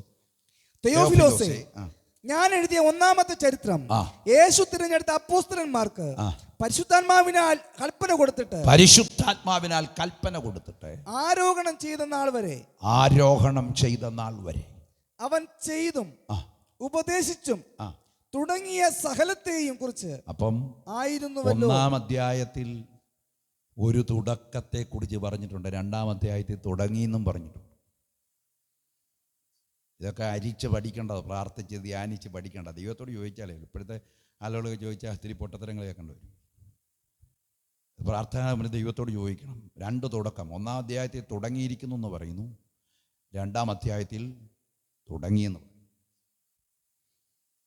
ഒന്നാം അധ്യായത്തിൽ യേശു തുടങ്ങി എന്ന് പറഞ്ഞത് എന്താണ്? അതാണ് 4 സുവിശേഷങ്ങളുടെ വീക്ഷണത്തിൻ്റെ അകത്ത് യേശു കൃത്യമായത് പറഞ്ഞിട്ടുണ്ട്. അതൊക്കെ നമ്മൾ സമയമെടുത്ത് പ്രസംഗിക്കാം. യേശു ഇമ്പോർട്ടൻ്റ് ആയി ചെയ്തു. പക്ഷേ എല്ലാവർക്കും ഇന്ന് ഗൗരവം യേശുവിൻ്റെ പ്രമാണമല്ല, കൽപ്പനയല്ല. ഇന്ന് ഉപദേശിമാർക്കടക്കം വലുത് ഇമ്പോർട്ടൻ്റ് കാനാവിലെ കല്യാണത്തിന് പച്ചവെള്ളം വീഞ്ഞായതാണ്. ശരിക്കും പുസ്തകത്തിൻ്റെ അകത്തേക്ക് ആത്മാവിൽ ഇറങ്ങിച്ചിരുന്ന ഒരുവൻ, ആത്മാവിൽ ബന്ധം സ്ഥാപിച്ചൊരുത്തിന് കാനാവിലെ കല്യാണം വെള്ളം വീഞ്ഞായത് ഒരു അത്ഭുതമായിട്ട്, അവന് വലിയ ഇതായിട്ട് അത്ഭുതമാണ്. പക്ഷെ അത് വലിയ ഇതായിട്ടൊന്നും തോന്നത്തില്ല. അവന് ഏറ്റവും വലുത് ക്രൂശ് മരണമാണ്. കാനാവിലെ കല്യാണത്തിനെ കുറിച്ച് എത്ര പാട്ടുണ്ട്? കാനാവിലെ കല്യാണ നാളിൽ കൽഭരണിയിലെ വെള്ളം മുന്തിരി നീരാ, അങ്ങനെ കുറച്ച് പാട്ടേ ഉള്ളൂ. പക്ഷെ ക്രൂശിനെ കുറിച്ച് എത്ര പാട്ടാ. കാരണം മനുഷ്യന് വല്ലും ദൈവ പദ്ധതിയിലേക്ക് കടക്കണമെങ്കിൽ ഒറ്റ സ്ഥലമുള്ളൂ. ഞാൻ ഉയർത്തപ്പെട്ടാൽ എല്ലാവരെയും എങ്കലേക്ക് ആകർഷിക്കാമെന്ന് പറഞ്ഞ ക്രൂശിക്കപ്പെട്ട ക്രിസ്തു പൗലോസ് വിളിച്ചു പറയാണ്, ഞങ്ങളോ ക്രൂശിക്കപ്പെട്ട ക്രിസ്തുവിനെ പ്രസംഗിക്കുന്നു. സ്തോത്രം. കരങ്ങളെ ഉയർത്തി ഹല്ലേലൂയ പറഞ്ഞാട്ടെ. കാനാവിലെ കല്യാണിയോട് പ്രസംഗിക്കേണ്ടെന്നാണോ പറയുന്നത്? പ്രസംഗിച്ചോ, കുഴപ്പമൊന്നുമില്ല. അതൊക്കെ പ്രസംഗിക്കാൻ എഴുതി വെച്ചിരിക്കുന്ന. പക്ഷേ വീഞ്ഞുണ്ടായത് വലിപ്പപ്പെടുത്തി പറയണ്ട. വീഞ്ഞും പോരാതെ വരുമ്പോൾ, പോരാതെ വരാത്ത ഒരു രക്തത്തെ ഒഴുക്കിക്കൊടുത്തത് ക്രൂശിലാണ്. ആ രക്തത്തിന് ഇനി ജനിക്കാനിരിക്കുന്ന കുഞ്ഞിന് വരെ പോരായ്മ മാറ്റാൻ കഴിയുന്ന രക്തം. വീഞ്ഞല്ല കുഞ്ഞ്, യേശുവിൻ്റെ രക്തം. കല്യാണ വീട്ടിലെ 1000 പേരെ വിളിച്ചു കൂട്ടിയിട്ട് 1000 പേർക്ക് കലവറക്കാരന് ആ ഗ്രാമീയ അത് പാചകത്തിന് കൊടുത്ത ആൾക്ക് അതിന് കണക്കുണ്ട്. ആ കണക്ക് തെറ്റാം. ചിലപ്പം കൂട് അങ്ങോട്ടും ഇങ്ങോട്ടും കുറഞ്ഞെന്നൊക്കെ വരാം. പക്ഷേ അവിടെ കുറവ് വരുമ്പോഴും കാൽവറിയിൽ ഒരുക്കിയ ഒരു മനുഷ്യന്റെ ശരീരത്തിൽ നിന്ന് ഊറ്റിയ രക്തത്തിന് ലോകാവസാനം വരെ ഒരു കുറവുമില്ല. നിർദോഷവും നിഷ്കളങ്കമായ രക്തം ഇനി ലോകത്തിൽ അവസാനത്തെ കുഞ്ഞിനെ വരെ പാപങ്ങളും യോജിക്കാൻ കഴിയുന്ന ഏക രക്തത്തെക്കാൾ ഗുണകരമായി സംസാരിക്കുന്ന യേശു ക്രിസ്തുവിന്റെ രക്തത്തിന്റെ അടുക്കലല്ലോ നിങ്ങൾ വന്നിരിക്കുന്നത്. ആ രക്തത്തിന് ഇന്ന് രാത്രിയിലും പ്രവർത്തിക്കാൻ ശക്തിയുണ്ട്. നിന്റെ പാപങ്ങളെ മോചിക്കാൻ കഴിയുന്ന ഇന്നും പ്രവർത്തിക്കുന്ന ഏക മാർഗം ക്രൂശിലെ രക്തമാണ്, യേശുവിന്റെ നാമമാണ്. ബാക്കി എല്ലാത്തിനും പരിമിതികളുണ്ട്. ലാസറിന്റെ മരണം, അവൻ്റെ ഉയർപ്പും ഒരു അത്ഭുതമാണ്. പക്ഷെ ലാസർ പിന്നെയും മരിച്ചു. പക്ഷെ പിന്നെയും മരിക്കാത്ത ഒരുത്തനുണ്ട്. മരണത്തെ ജയിച്ച് ഉയർത്തെഴുന്നേറ്റ യേശു, അവൻ ഇനി മരിക്കില്ല. അതുകൊണ്ട് അവൻ പറഞ്ഞ, ജീവിച്ചിരുന്നെന്നിൽ വിശ്വസിക്കുന്നവനാണെങ്കിൽ അവനും ഇനി ഒരു നാളും മരിക്കില്ല. കരങ്ങളെ ഉയർത്തി ഹല്ലേലൂയ പറഞ്ഞു. യേശു ചെയ്ത പ്രവർത്തികളിലൊക്കെ തൻ്റെ അടുത്ത തലത്തിൻ്റെ പ്രവർത്തികൾ, തൻ്റെ ക്രൂശുമരണത്തിൻ്റെ പദ്ധതികൾ വെളിപ്പെടുത്തിക്കൊണ്ടതാണ് ചെയ്തത്, അത്ഭുതങ്ങളിൽ പോലും. പക്ഷേ അതൊന്നും പിടിച്ചുള്ള ഗ്രഹിക്കാനല്ല. ഒരു പിതാവ് പ്രസംഗിച്ചോ പറഞ്ഞ കാര്യം, ആ പിതാവ് പറഞ്ഞ കാര്യം ഞാൻ കടമെടുക്കുക, എൻ്റെതല്ല, എനിക്ക് ദൈവം തന്നല്ല. ഒരു അനുഗ്രഹിക്കപ്പെട്ട പിതാവ്, ഇന്നും ജീവിച്ചിരുന്ന സ്നേഹിതൻ്റെ പിതാവ്, അദ്ദേഹം പറഞ്ഞൊരു കാര്യമുണ്ട്. യേശു 5 അപ്പം കൊണ്ട് 2 മീനും കൊണ്ട് 5000 പേരെ പോഷിപ്പിച്ചല്ലേ. നമ്മളെല്ലാം ഒത്തിരി പ്രസംഗിച്ച് കേട്ട്, എൻ്റെ ഭാഷയെ പറഞ്ഞ പ്രസംഗം കേട്ട് ഊപ്പാട് വന്ന് കാണാതറിയാവുന്ന ഭാഗം. 5 അപ്പം കൊണ്ട് 5000 പേരെ പോഷിപ്പിച്ച് 2 മീനും കൊണ്ട്. ആ വാത്സല്യ പിതാവ് ഒരു ദൈവിക മർമ്മം അവിടെ നിന്ന് ഈ എല്ലാവരുടെയും തൃപ്തിയായി 12 കൊട്ട അപ്പം മിച്ചം വന്നു. മീൻ മിച്ചം വന്നു, മീൻ മിച്ചം വന്നെന്ന് എഴുതിയിട്ടില്ല. അപ്പം മിച്ചം വന്നു, അപ്പം മിച്ചം വന്നു. 12 കൊട്ട അപ്പം. അത് ആറയിലോട്ടേ 12 അപ്പോസ്തലന്മാരുടെ കയ്യിലോട്ട് കൊടുത്തത്. അതിന് അവരുടെ കൊടുത്തേ. മീൻ തീരും, അപ്പം തീരില്ല. അതിനാ തീരാത്തത്? അത് ക്രൂശിൻ്റെ മർമ്മമാണ്. യേശുവിനെ എത്ര പച്ചിച്ചാലും അവൻ്റെ കഷ്ടാനുഭവങ്ങൾ അനുഭവിക്കുന്നവർക്കറിയാം, യേശുവർക്കുന്നവർക്കറിയാം, ലോകാവസാനം വരെ അവനെ തിന്നുന്നവൻ അവൻ മൂലം ജീവിക്കും. അത് വിളമ്പേണ്ട ഉത്തരവാദിത്വം അപ്പോസ്തലന്മാർക്കാണ്. അതുകൊണ്ടാണ് അവരുടെ കയ്യിലോട്ട് 12 കൊട്ട കൊടുത്തത്. പക്ഷേ 12 മീൻകൊട്ട ഇല്ലായിരുന്നു. ക്രിസ്തുവിൻ്റെ ശരീരം കാൽവറിയിൽ തകർക്കപ്പെട്ടത് അന്ന് കൂടി ഒരു ജനതയ്ക്ക് മാത്രമല്ല വിളമ്പുന്നത്. അവൻ്റെ തകർക്കപ്പെട്ട ശരീരത്തിൻ്റെ ഓർമ്മ, അവൻ്റെ ഊറ്റപ്പെട്ട രക്തത്തിൻ്റെ ഓർമ്മ ലോകാവസാനം, യുഗാവസാനം വരെ എല്ലാവർക്കും ഒരുപോലെ അനുഭവിക്കാൻ കഴിയുന്ന ഒരാളുണ്ടെങ്കിൽ അത് യേശുവാണ്. അതുകൊണ്ട് ഞങ്ങൾ ഒരിക്കൽ കൂടെ പറയുന്നു, മറ്റൊരുത്തനിലും രക്ഷയില്ല, മറ്റൊരുത്തിയിലും രക്ഷയില്ല, മറിയാമ്മച്ചിയിലും രക്ഷയില്ല. ചുമ്മാ ആവശ്യമില്ലാത്തതൊന്നും പറഞ്ഞ് ജനത്തെ തെറ്റിക്കരുത്. വഴി നീളെ പാവപ്പെട്ട മറിയാമ്മച്ചിയാന്ന് പറഞ്ഞ് സെമീറാമസിൻ്റെ വിഗ്രഹം പണിത് വെച്ച് ഒരു നീല കുപ്പായ ഇടിച്ച് അല്ലെ വെള്ള ഷാള് പിടിപ്പിച്ച് ഭവ്യതയുടെ ഭാവം മറച്ച് നിൽക്കുന്നതിൻ്റെ പിൻപിൽ പിശാചുണ്ട്. അതിൻ്റെ മുമ്പ് പോയി വണങ്ങുന്ന നീ വിഡ്ഢിയാണ്. വേദപുസ്തകം ധ്യാനിക്കാത്ത നീ പിശാചിന്റെ ആരാധനയിലേക്ക് പോണ്. ആരാധനയ്ക്ക് യോഗ്യൻ ഒരുത്തനേ ഉള്ളൂ, അത് കർത്താവായ യേശു ക്രിസ്തു മാത്രമാണ്. യേശുവിന് ജനിക്കാൻ ഭൂമിയിൽ ഉദരം കൊടുത്ത മറിയാമ്മച്ചി കുറഞ്ഞയാളല്ല. മറിയാമ്മച്ചിയെ ബഹുമാനിക്കുന്നൊരു കൂട്ടരുണ്ടെങ്കിൽ അത് പെന്തിക്കോസ്തുകാർ മാത്രമാണ്. മറിയാമ്മച്ചിയെ നിന്ദിക്കുന്നൊരു കൂട്ടരുണ്ടെങ്കിൽ മറിയാമ്മച്ചിയുടെ ഫോട്ടോ വെച്ചും വിഗ്രഹം പണിതും വഴിനീളെ കുറ്റി പണ്ണാരം വെച്ച് പണം പിരിക്കുന്ന നിങ്ങളാണ് മറിയാമ്മച്ചിയെ നിന്ദിക്കുന്നത്. അതിന് ഞങ്ങൾ കഴിഞ്ഞ ദിവസം രാത്രി പ്രാർത്ഥിച്ചിങ്ങനെ പോകുമ്പം, പ്രാർത്ഥിച്ച് റോഡ് വഴി ഇങ്ങനെ സഞ്ചരിച്ച് ആത്മാക്കളുടെ വിടുതലിന് വേണ്ടി, ജില്ലയുടെ ഉണർവിന് വേണ്ടിയൊക്കെ പ്രാർത്ഥിച്ച് പോകുമ്പോൾ കണ്ടൊരു കാഴ്ച, അമ്മച്ചിയുടെ രൂപത്തിൻ്റെ മുമ്പിൽ പണിത് വെച്ചിരിക്കുന്ന ഭണ്ണാരക്കുറ്റി ഒരു നായി വന്ന് കാലുപൊക്കി മൂത്രം ഒഴിക്കുന്നു. അമ്മച്ചിയെ നിന്ദിക്കുന്നത് നിങ്ങളല്ലേ? ഇതിനെല്ലാം കൂട്ടി നരകത്തിലേക്ക് തള്ളാൻ ദൈവം ഒരുങ്ങിയിരിക്കുക. അതുകൊണ്ട് പാവപ്പെട്ട ഞങ്ങൾ പറയുന്ന സുവിശേഷം വചനത്തിൻ്റെ സത്യസുവിശേഷമാണ്. നിങ്ങൾ മാനസാന്തരപ്പെടണം. മറിയാമ്മച്ചിക്ക് എന്താണ് യോഗ്യത? കൃപ പ്രാപിച്ചവള, ഭാഗ്യവതിയ. ആരാധനയ്ക്ക് യോഗ്യൻ ഒരുവനേ ഉള്ളൂ, അത് കർത്താവായ യേശു ക്രിസ്തു മാത്രമാണ്. മധ്യസ്ഥന് ഒരുവനേ ഉള്ളൂ, അത് യേശു മാത്രമാണെന്ന് ബൈബിളിൽ കൃത്യമായി എഴുതി വച്ചിരിക്കുന്നു. ബൈബിളിലില്ല തമ്പുരാൻ്റെ അമ്മേ ഞങ്ങൾക്ക് വേണ്ടി അപേക്ഷിക്കുന്നു എന്ന് ബൈബിളിലില്ല. എന്നാൽ ബൈബിളിൽ മറിച്ചുണ്ട്. കാണിക്കാം. യേശുവുമായിട്ട് അമ്മച്ചി പള്ളിയിൽ പോയിട്ട് പെരുന്നാൾ കൂടി ഉത്സവമൊക്കെ കൂടി തിരിച്ചു വരുന്ന വഴി യേശുവിനെ മറന്നുപോയി അമ്മച്ചി. 3 ദിവസത്തെ വഴി ദൂരം പിന്നിട്ട് കഴിഞ്ഞാൽ യേശുവിനെ അമ്മച്ചി തപ്പിയത്. തിരിച്ചുപോയി. അങ്ങനെ യേശുവിനെ ജീവിച്ചിരിക്കെ തന്നെ മറന്ന അമ്മച്ചി എങ്ങനെയാണ് ചത്തു കഴിഞ്ഞ് തമ്പുരാൻ്റെ അമ്മയും മറിയെ ഞങ്ങൾക്ക് വേണ്ടി പ്രാർത്ഥിക്കുന്നത്? നമ്മളെ ഓർക്കുന്നത് എങ്ങനെയാണ്? യേശുവിനെ പോലും മറന്നുപോയ അമ്മച്ചി നമ്മളെ ഓർക്കുമോ? എൻ്റെ പൊന്നു ദൈവമക്കളെ, ആ അമ്മ നല്ലൊരമ്മയാണ്, ഭാഗ്യവതിയാണ്. പക്ഷെ മധ്യസ്ഥ അല്ല, ആരാധനയ്ക്ക് യോഗ്യയല്ല, വിശുദ്ധ കന്യകയുമല്ല. പരിശുദ്ധ കന്യകയല്ല, വിശുദ്ധയായ ഒരു സ്ത്രീ മാത്രമാണ്. ബൈബിളിൽ അവരെ ആരാധിക്കണമെന്നോ അവരുടെ മുമ്പിൽ കുരിശും തൊട്ടി പൈസ ഇടണമെന്നോ അവരോട് അപേക്ഷിക്കണമെന്നോ വിശുദ്ധ വേദപുസ്തകത്തിൽ വാക്യമില്ല. കുരിശു വണക്കത്തെ കുറിച്ച് വാക്യമില്ല. ദൈവം തുടങ്ങിയത് ഇതൊന്നുമല്ല. ദൈവം തന്റെ പുത്രന്റെ രക്തം കൊടുത്ത് സമ്പാദിച്ചത് ദൈവസഭയാണ്. ആ സഭയെ കുറിച്ചാണ് ഞാൻ ഇവിടെ പ്രസംഗിക്കുന്നത്. അതെങ്ങനെ സ്ഥാപിച്ചു എന്നുള്ളതിൻ്റെ വഴിയാണ് ഇവിടെ പ്രസംഗിക്കുന്നത്.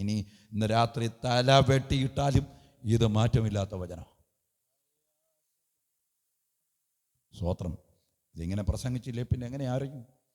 ജനം വഞ്ചിക്കപ്പെട്ടുകൊണ്ടിരിക്കുക. പൗരോഹിത്യത്തിൻ്റെ മറയുടെ പിൻപിൽ പിശാച് ജനത്തെ വഞ്ചിച്ച് നരകത്തിലേക്ക് കൊള്ളയടിച്ചുകൊണ്ട് പോകുമ്പോൾ ഇന്ന് രാത്രി സുവിശേഷം നിങ്ങളെ തിരിച്ച് നരകത്തിൽ നിന്ന് സ്വർഗത്തിലേക്ക് എത്തിക്കാനുള്ള വഴി പറഞ്ഞു തരികയാണ്. അവൻ ഞാൻ തന്നെ വഴിയും സത്യവും ജീവനുമാകുന്നു അരുളിയ യേശു ക്രിസ്തുവിൻ്റെ കൽപ്പനകളെ അനുസരിക്കുക. കരങ്ങളെ ഉയർത്തി ഹല്ലേലൂയ പറഞ്ഞാട്ടെ.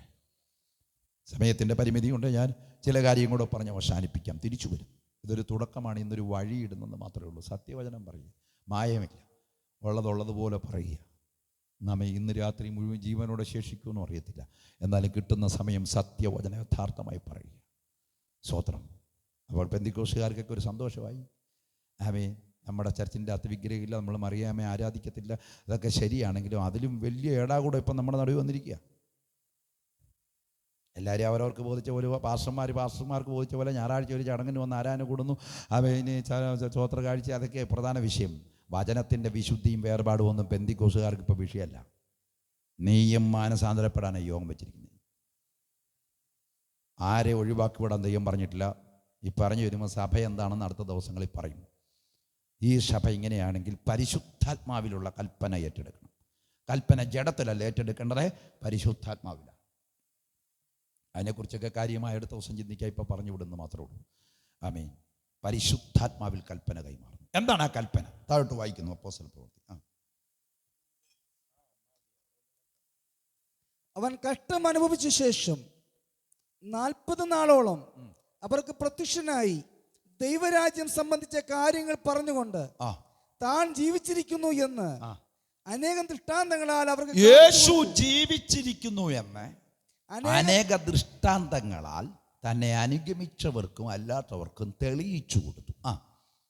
അങ്ങനെ അവർ അവരുമായി കൂടിയിരിക്കും. അങ്ങനെ ശിഷ്യന്മാര് ഏകദേശം 120 പേരടങ്ങുന്ന സംഘം യേശുവുമായി കൂടിയിരിക്കുമ്പോൾ അവരോട് യേശു യെരൂശലേമിൽ നിന്ന് വാങ്ങിപ്പോകാതെ എന്നോട് കേട്ട പിതാവിന്റെ വാഗ്ദത്തത്തിനായി കാത്തിരിക്കണം. കൽപ്പന സ്വീകരിച്ചവൻ അടുത്തത് വാഗ്ദത്തമാണ്. ഇവിടെ കിടന്ന് വാഗ്ദത്തം എന്നും പറഞ്ഞ് പെന്തിക്കോസുകാരടക്കം ബഹളം വെക്കുക. ആര് വാഗ്ദത്തം പ്രാപിക്കും? വാഗ്ദത്ത നിയമങ്ങൾക്ക് അന്യരായിരുന്നവർക്ക് വാഗ്ദത്തം പ്രാപിക്കണമെങ്കിൽ ഒരു നിയമമുണ്ട്, അഥവാ കൽപ്പനയുണ്ട്. വാഗ്ദത്തം പ്രാപിക്കാൻ കൽപ്പനയുണ്ടോ? നിയമമുണ്ടോ? ഇവിടെ അടയാളം വെച്ചിട്ട് എഫേസ്യ ലേഖനം 2-ാം അധ്യായം 11-ാം വാക്യം വായിക്കുമ്പോൾ അവിടെ ക്ലിയറായി കിടപ്പുണ്ട്. 11 മുതൽ താഴോട്ട് വായിക്കുമ്പോൾ അപ്പോൾ എഫേസ്യ ലേഖനം 2-ാം അധ്യായം 11 മുതൽ വാഗ്ദത്തത്തിന് നിയമമുണ്ടോ കൽപ്പനയുണ്ടോ? വായിച്ചു.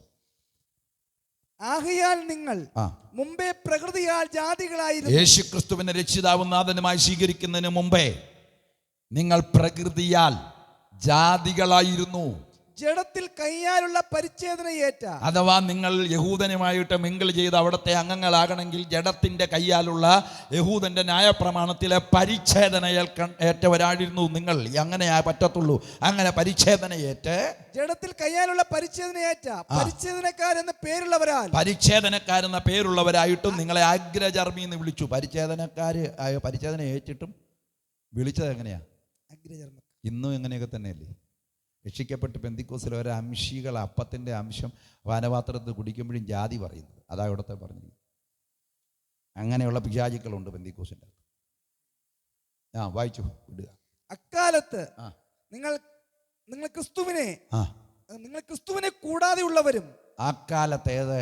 വാഗ്ദത്ത നിയമങ്ങൾ അറിയുന്നതിന് മുമ്പേ, ക്രിസ്തുവിനെ അറിയുന്നതിന് മുമ്പേ നിങ്ങൾ ക്രിസ്തുവിൻ്റെ കൂടാതെ ഉള്ളവരും, ഇസ്രായേൽ പൗരതയോട് സംബന്ധമില്ലാത്തവരും, വാഗ്ദത്തത്തിന്റെ നിയമങ്ങൾക്ക് അന്യരും പ്രത്യാശയില്ലാത്ത. ആ പദം കേട്ടോ, വാഗ്ദത്ത നിയമങ്ങൾക്ക് അന്യരും. അപ്പൊ വാഗ്ദത്തത്തിന് നിയമമുണ്ടെന്നാ ബൈബിൾ പഠിപ്പിക്കും. അപ്പൊ പിന്നെ വാഗ്ദത്തം ഏതാ? യോഹന്നാനാ പറഞ്ഞിരിക്കുന്നത്. എടുക്കണ്ട. നമ്മുടെ വാഗ്ദത്തമോ നിത്യജീവൻ തന്നെ. നിത്യജീവൻ എന്ന വാഗ്ദത്തമാണ് ഇമ്പോർട്ടന്റ്. അപ്പോൾ തന്നെ നിത്യജീവനിലേക്ക് പോകേണ്ടവർക്ക് ഭൂമിയിൽ വെച്ചും ചില വാഗ്ദത്തങ്ങളുണ്ട്. ആ വാഗ്ദത്തങ്ങളും സ്വർഗീയ അനുഗ്രഹങ്ങളാണ്. അപ്പം തന്നെ ഭൗതിക അനുഗ്രഹം ഉണ്ടോ? ഉപദേശിച്ചു ഉണ്ട്. അതിനുവേണ്ടി പ്രാർത്ഥിക്കുകയോ ബലം പിടിക്കുകയോ ഒന്നും വേണ്ട. ഒരു വാക്യ സ്വോത്രം ചെയ്ത് കർത്താവേ ആവശ്യമുണ്ടെങ്കിൽ, അല്ലെങ്കിൽ തന്നെയും നിങ്ങളുടെ ആവശ്യങ്ങളെ നിങ്ങൾ പ്രാർത്ഥിക്കാതെ തന്നെ സ്വർഗസ്ഥനായ പിതാവ് അറിയുന്നു എന്നാണ് കർത്താവ് നേരിട്ട് പറഞ്ഞത്. അതിനുവേണ്ടി നിങ്ങൾ ഉച്ചയും കുത്തി പ്രാർത്ഥിക്കേണ്ട. പ്രാർത്ഥിച്ചു. ബഹളം വെക്കേണ്ട, ബലം പ്രയോഗിക്കേണ്ട. ഉപദേശിമാർ പറയുന്നത് കേട്ട് ചതിക്കപ്പെട്ടത്. പിടിച്ചു വെച്ച് പ്രാർത്ഥിക്കണം, കിളിപ്പിക്കുന്നതിനും വരെ പോരാടണം. ഒന്നും വേണ്ട. ജയിക്കുമ്പോൾ വരെ ഭൂമി പോരാടി പ്രാർത്ഥിക്കേണ്ട വിഷയമുണ്ട്. പരിശുദ്ധാത്മാവ് ഞങ്ങളുടെ സഭയിൽ ശക്തിയോടെ വെളിപ്പെടണം. ശുദ്ധീകരണം നടക്കണം. വിശ്വാസം വർദ്ധിക്കണം. കൃപാവരങ്ങൾ ജ്വലിക്കണം. ദൈവശക്തി വെളിപ്പെടണം. ആത്മാക്കൾ വിടുവിക്കപ്പെടണം. ഇതിനു വേണ്ടി പോരാടി പ്രാർത്ഥിക്കുന്ന എത്ര പേരുണ്ട്? ഇന്ന് പെന്തിക്കോസുകാരുടെ കൈവെക്കാൻ പറഞ്ഞാൽ ഈ കാര്യങ്ങൾക്ക് വേണ്ടിയൊന്നും പ്രാർത്ഥിക്കുന്നില്ല. താവേ, ഞങ്ങളുടെ ദേശത്ത് നശിക്കുന്ന ആത്മാക്കൾ, കഞ്ചാവ് അടിച്ച് നശിക്കുന്ന പുത്തൻ തലമുറ, MDMA അടിച്ച് നശിക്കുന്ന തലമുറ, അവർ വിടുവിക്കപ്പെടണം. അടുത്ത ദിവസം അവരുടെ കുടുംബത്തിൽ സമാധാനം ഉണ്ടാകണം. ഇങ്ങനെ ബലം പിടിച്ച് പോരാടി ആത്മാക്കളുടെ വിടുതൽ വേണ്ടി പ്രാർത്ഥിക്കുന്ന എത്ര പേരുണ്ടെന്നാ ചോദിച്ചത്. നിന്റെ ആവശ്യമില്ലാത്ത ജൽപ്പനകളൊക്കെ നിർത്തിയിട്ടെ നശിക്കുന്ന ആത്മാക്കൾക്ക് വേണ്ടി പ്രാർത്ഥിച്ചു. കണ്ണുനീരോട് പ്രാർത്ഥിച്ചു. ദേശത്ത് മുക്കിന് മൂലയിൽ സ്ഥാപിച്ചിരിക്കുന്ന അന്യായ വിഗ്രഹങ്ങളുടെ പിൻപിൽ വ്യാപരിക്കുന്ന പിശാചിനെതിരെ നീ മുറിയിലിരുന്ന് പോരാടി പ്രാർത്ഥിച്ച് അതിനെ വെട്ടണം ആത്മാവി. നിങ്ങൾക്ക് തോന്നുന്നുണ്ടോ ഈ മുക്കിലും മൂലയിലും ഒക്കെ സ്ഥാപിച്ചു വെച്ചിരിക്കുന്ന ചെറിയും വലുതുമായ എല്ലാ പള്ളിക്കാർ സ്ഥാപിച്ചാണെങ്കിലും അമ്പലക്കാർ സ്ഥാപിച്ചാണെങ്കിലും ആര് സ്ഥാപിച്ചാണെങ്കിലും ആ പ്രതിമകളുടെ എല്ലാം പിൻപിൽ പിശാചിൻ്റെ കരുത്ത് വ്യാപരിക്കുന്നുണ്ട്. നീ ഒറ്റയ്ക്ക് നിൻ്റെ തറ മെഴുകിയ ചാണം മെഴുകിയ തറയാണെങ്കിലും നീ മുട്ടുമടങ്ങി കരഞ്ഞ് പ്രാർത്ഥിച്ചാൽ അതിൻ്റെ പിൻപിൽ നിൽക്കുന്ന ശക്തികൾ ദേശം വിട്ട് ഓടിപ്പോകും. ആത്മാക്കൾ വിടിവിക്കപ്പെടും. നാളുകളായി സുവിശേഷം കേട്ടിട്ടും വിടിവിക്കപ്പെടാതെ ആത്മാക്കളെ കെട്ടിയിട്ടിരിക്കുന്ന കെട്ടുകളെ അഴിക്കാൻ നിന്റെ പ്രാർത്ഥനയ്ക്ക് ശക്തിയുണ്ട്. കണ്ണുനീരോടെ പ്രാർത്ഥിക്കണം. പണ്ടത്തെ അമ്മച്ചിമാരും അങ്ങനെയാണ്. എൻ്റെ അമ്മയൊക്കെ പ്രാർത്ഥിക്കുന്നത് അന്നും ഇന്നും, കർത്താവേ ദേശത്തെ വിടിവിക്കണം. ഞങ്ങൾക്കൊക്കെ വേണ്ടി ചുരുക്കിയ സമയം പ്രാർത്ഥിച്ച് സ്വോത്രം ചെയ്ത് വിട്ടിട്ട് പ്രാർത്ഥിക്കുന്ന, മുറിക്കാത്തിരുന്ന് പ്രാർത്ഥിക്കുന്ന ഇങ്ങനെയാണ്. പകൽ പണിയൊക്കെ തീർത്തിട്ട് ചുമ്മാ ഇരിക്കുകയല്ല, പ്രാർത്ഥിക്കുക. കർത്താവേ, ദേശത്ത് വ്യാപരിക്കുന്ന അന്യാരാധനകളെ യേശുവിൻ നാമത്തിൽ ഞങ്ങൾ ശാസിക്കുകയാണ്. ആമേൻ. ചുറ്റുവട്ടത്തുള്ള വീടുകൾ വിടിവിക്കപ്പെടണം. ഞങ്ങളോടൊപ്പം ആരാധനയ്ക്കാണ്. അങ്ങനെ പോരാടി പ്രാർത്ഥിക്കണം. ഇനിയിപ്പോൾ ഇതെല്ലാം കൂടെ കേട്ട നാട്ടുകാരും പ്രശ്നം ഉണ്ടായാലും കുഴപ്പമൊന്നുമില്ല. പ്രചനം ഉണ്ടായാലേ ഉണർവുണ്ടാകും. അപ്പോൾ പിടിച്ച് പാപ്പച്ചൻ പാഷ, ബിജു പാപ്പച്ചൻ പാഷ ജയിലിലിട്ടു. നാളെ ജോബ് പാഷയും ജയിലിടാൻ സാധ്യതയുണ്ട്. ചിലപ്പോൾ കൊന്നുകളഞ്ഞെന്ന് വരും. ജീവനുണ്ടെങ്കിൽ ഈ സത്യം വിളിച്ചു പറയും. ജയിലിൽ കിടക്കുന്നതിനകത്ത് പേടിയൊന്നുമില്ല. ജയിലിൽ കിടന്നാൽ ജയിലിൻ്റെ അകത്ത് സുവിശേഷം അറിയിക്കുന്നു. അത്രേ ഉള്ളൂ. ചിലപ്പോൾ പോലീസിനൊക്കെ പൗലോസ് ജയിലിൽ പോയപ്പോഴാണ് കാരാഗ പ്രമാണിയും കുടുംബവും രക്ഷിക്കപ്പെട്ടത്. സുവിശേഷത്തിന് വേണ്ടി ഏത് രീതിയിലും പ്രവർത്തിക്കാൻ നമ്മുടെ കൂടെ ദൈവമാക്കി വെച്ചിരിക്കുന്ന ഒരു പരിശുദ്ധാത്മാവുണ്ട്, വചനമുണ്ട്. അത് അതിൻ്റെ പ്രവർത്തി ചെയ്യും. എത്ര കിങ്കരന്മാർ രാജ്യത്ത് എഴുന്നേറ്റാലും ഇന്ത്യ ഉണർത്തപ്പെടും. ഒരു വലിയ ഉണർവിലേക്ക് നമ്മുടെ രാജ്യം നീങ്ങാൻ പോകും. നമ്മുടെ കേരളത്തിൽ നീങ്ങാൻ പോവുക. തമിഴ്നാട്, കേരളം, ഈ രണ്ട് സംസ്ഥാനത്തു നിന്ന് വലിയ ഉണർവുകൾ പൊട്ടിപ്പുറപ്പെടാൻ പോവുകയാണ്. ആ ഉണർവെന്ന് പറഞ്ഞാൽ ഒച്ചയും ബഹളോ അത്ഭുതം അടയാളമല്ല. കണ്ണുനീരോടെ യേശു ക്രിസ്തുവിൻ്റെ ക്രൂശിൻ്റെ ചവിട്ടിലേക്ക് ഓടി വരാൻ പോകുന്ന ആളുകൾ, യേശുവേ ഞങ്ങളുടെ പാപങ്ങളെ ക്ഷമിക്കണമേ എന്ന് പറഞ്ഞ് കൂട്ടമായ ആളുകൾ രക്ഷിക്കപ്പെടാൻ പോകുകയാണ്. വലിയൊരു ഉണർവ് നമ്മുടെ ഈ തെക്കൻ ജില്ലകളിൽ നിന്ന് ആരംഭിച്ച ഇന്ത്യയിലേക്കും ലോകരാജ്യങ്ങളിലേക്കും കത്തിപ്പടരുമെന്ന് ഞാൻ ആത്മാവിൽ ഉറക്കെ പറയുകയാണ്. ഓരോ സംശയവും വേണ്ട. ഇപ്പോഴത്തെ പിള്ളേർ കാണിക്കുന്ന വേക്കാമ്പിച്ചല്ല കേട്ടോ. ആമേൻ, എന്നാ പിടിച്ചോ ചാടിക്കോ അത്ഭുതം നടക്കുക, അതൊന്നുമല്ല. ഉണർവുണ്ടാകും സഭകൾക്കകത്ത്. ഇനി പെന്തിക്കോ സഭ ആദ്യം ഉണരും. പെന്തിക്കോ സഭയിൽ ഉണർവ് എങ്ങനെ ഉണ്ടാകും? ഉണർവിൽ കണ്ണുനീരോടെ ആദ്യം പെന്തിക്കോസിൻ്റെ അകത്ത് മാനസാന്തരം ഉണ്ടാകും. പാസ്റ്റർമാർ മാനസാന്തരപ്പെടും, പൊട്ടിക്കരയും. ഇല്ലാത്തതിനെയൊക്കെ ദൈവം വെട്ടി നീക്കും. ഒരു ശേഷിപ്പിനെ ദൈവം പ്രാർത്ഥനയിൽ ഉണർത്താൻ പോകുക. കർത്താവിൻ്റെ കരം ചലിക്കാൻ പോകുക. വലിയ പ്രവർത്തികൾ ആദ്യകാല സഭയിലുണ്ടായതുപോലെ അവസാന നിമിഷത്തിൽ സംഭവിക്കാൻ പോകുകയാണ്. മാറ്റമില്ലാത്ത ദൈവത്തിൻ്റെ വചനത്തിൽ ഉറപ്പിച്ചു പറയുന്നു, അന്ത്യകാലത്ത് സകല ജഡത്തിൻ്റെ മേലും ഞാൻ എൻ്റെ ആത്മാവിനെ പകരുമെന്ന് പറഞ്ഞ് അത് മാളിയ മുറിയിൽ പകർന്നെങ്കിൽ ഈ എൻഡിലും അതിൻ്റെ പ്രവർത്തി ചെയ്യാൻ പോകുകയാണ്. മര്യാദയില്ലാതെ ഇതിൻ്റെ അകത്ത് നിൽക്കുന്നതിനൊക്കെ ദൈവം വെട്ടിക്കളയും, നീക്കിക്കളയും. ഒരു ഉണർവ് ആരംഭിക്കാൻ പോകും. പെന്തിക്കോസിനെ ദൈവം ഉണർത്തും. എനിക്ക് നല്ല ഉറപ്പുണ്ട്. ഞങ്ങൾ ഉറങ്ങാതെ പ്രാർത്ഥിച്ചുകൊണ്ട് അതിനുവേണ്ടി ഈ ദിവസങ്ങളിൽ ഇന്നലെ രാത്രിയിലും 2:30 വരെ ഉറങ്ങാതെ നിന്ന് പ്രാർത്ഥിച്ചിട്ട് അവിടെ നിന്ന് വണ്ടി കയറിയ ഞാനുള്ളത്. സ്തോത്രം. ഞങ്ങൾ നിരന്തരം പ്രാർത്ഥിച്ചുകൊണ്ടിരിക്കുക. ഒരു വലിയ ഉണർവുണ്ടാകും. എത്ര പേര് വിശ്വസിക്കുന്നു? വിശ്വസിക്കുന്നവർ കരങ്ങളെ ഉയർത്തി ഹല്ലേലൂയ പറയും. യേശു തിരഞ്ഞെടുത്ത അപ്പോസ്തലന്മാർ ചെയ്ത ശുശ്രൂഷകളെല്ലാം ദൈവം നമ്മളെ കൊണ്ട് ചെയ്യിക്കാൻ പോകും.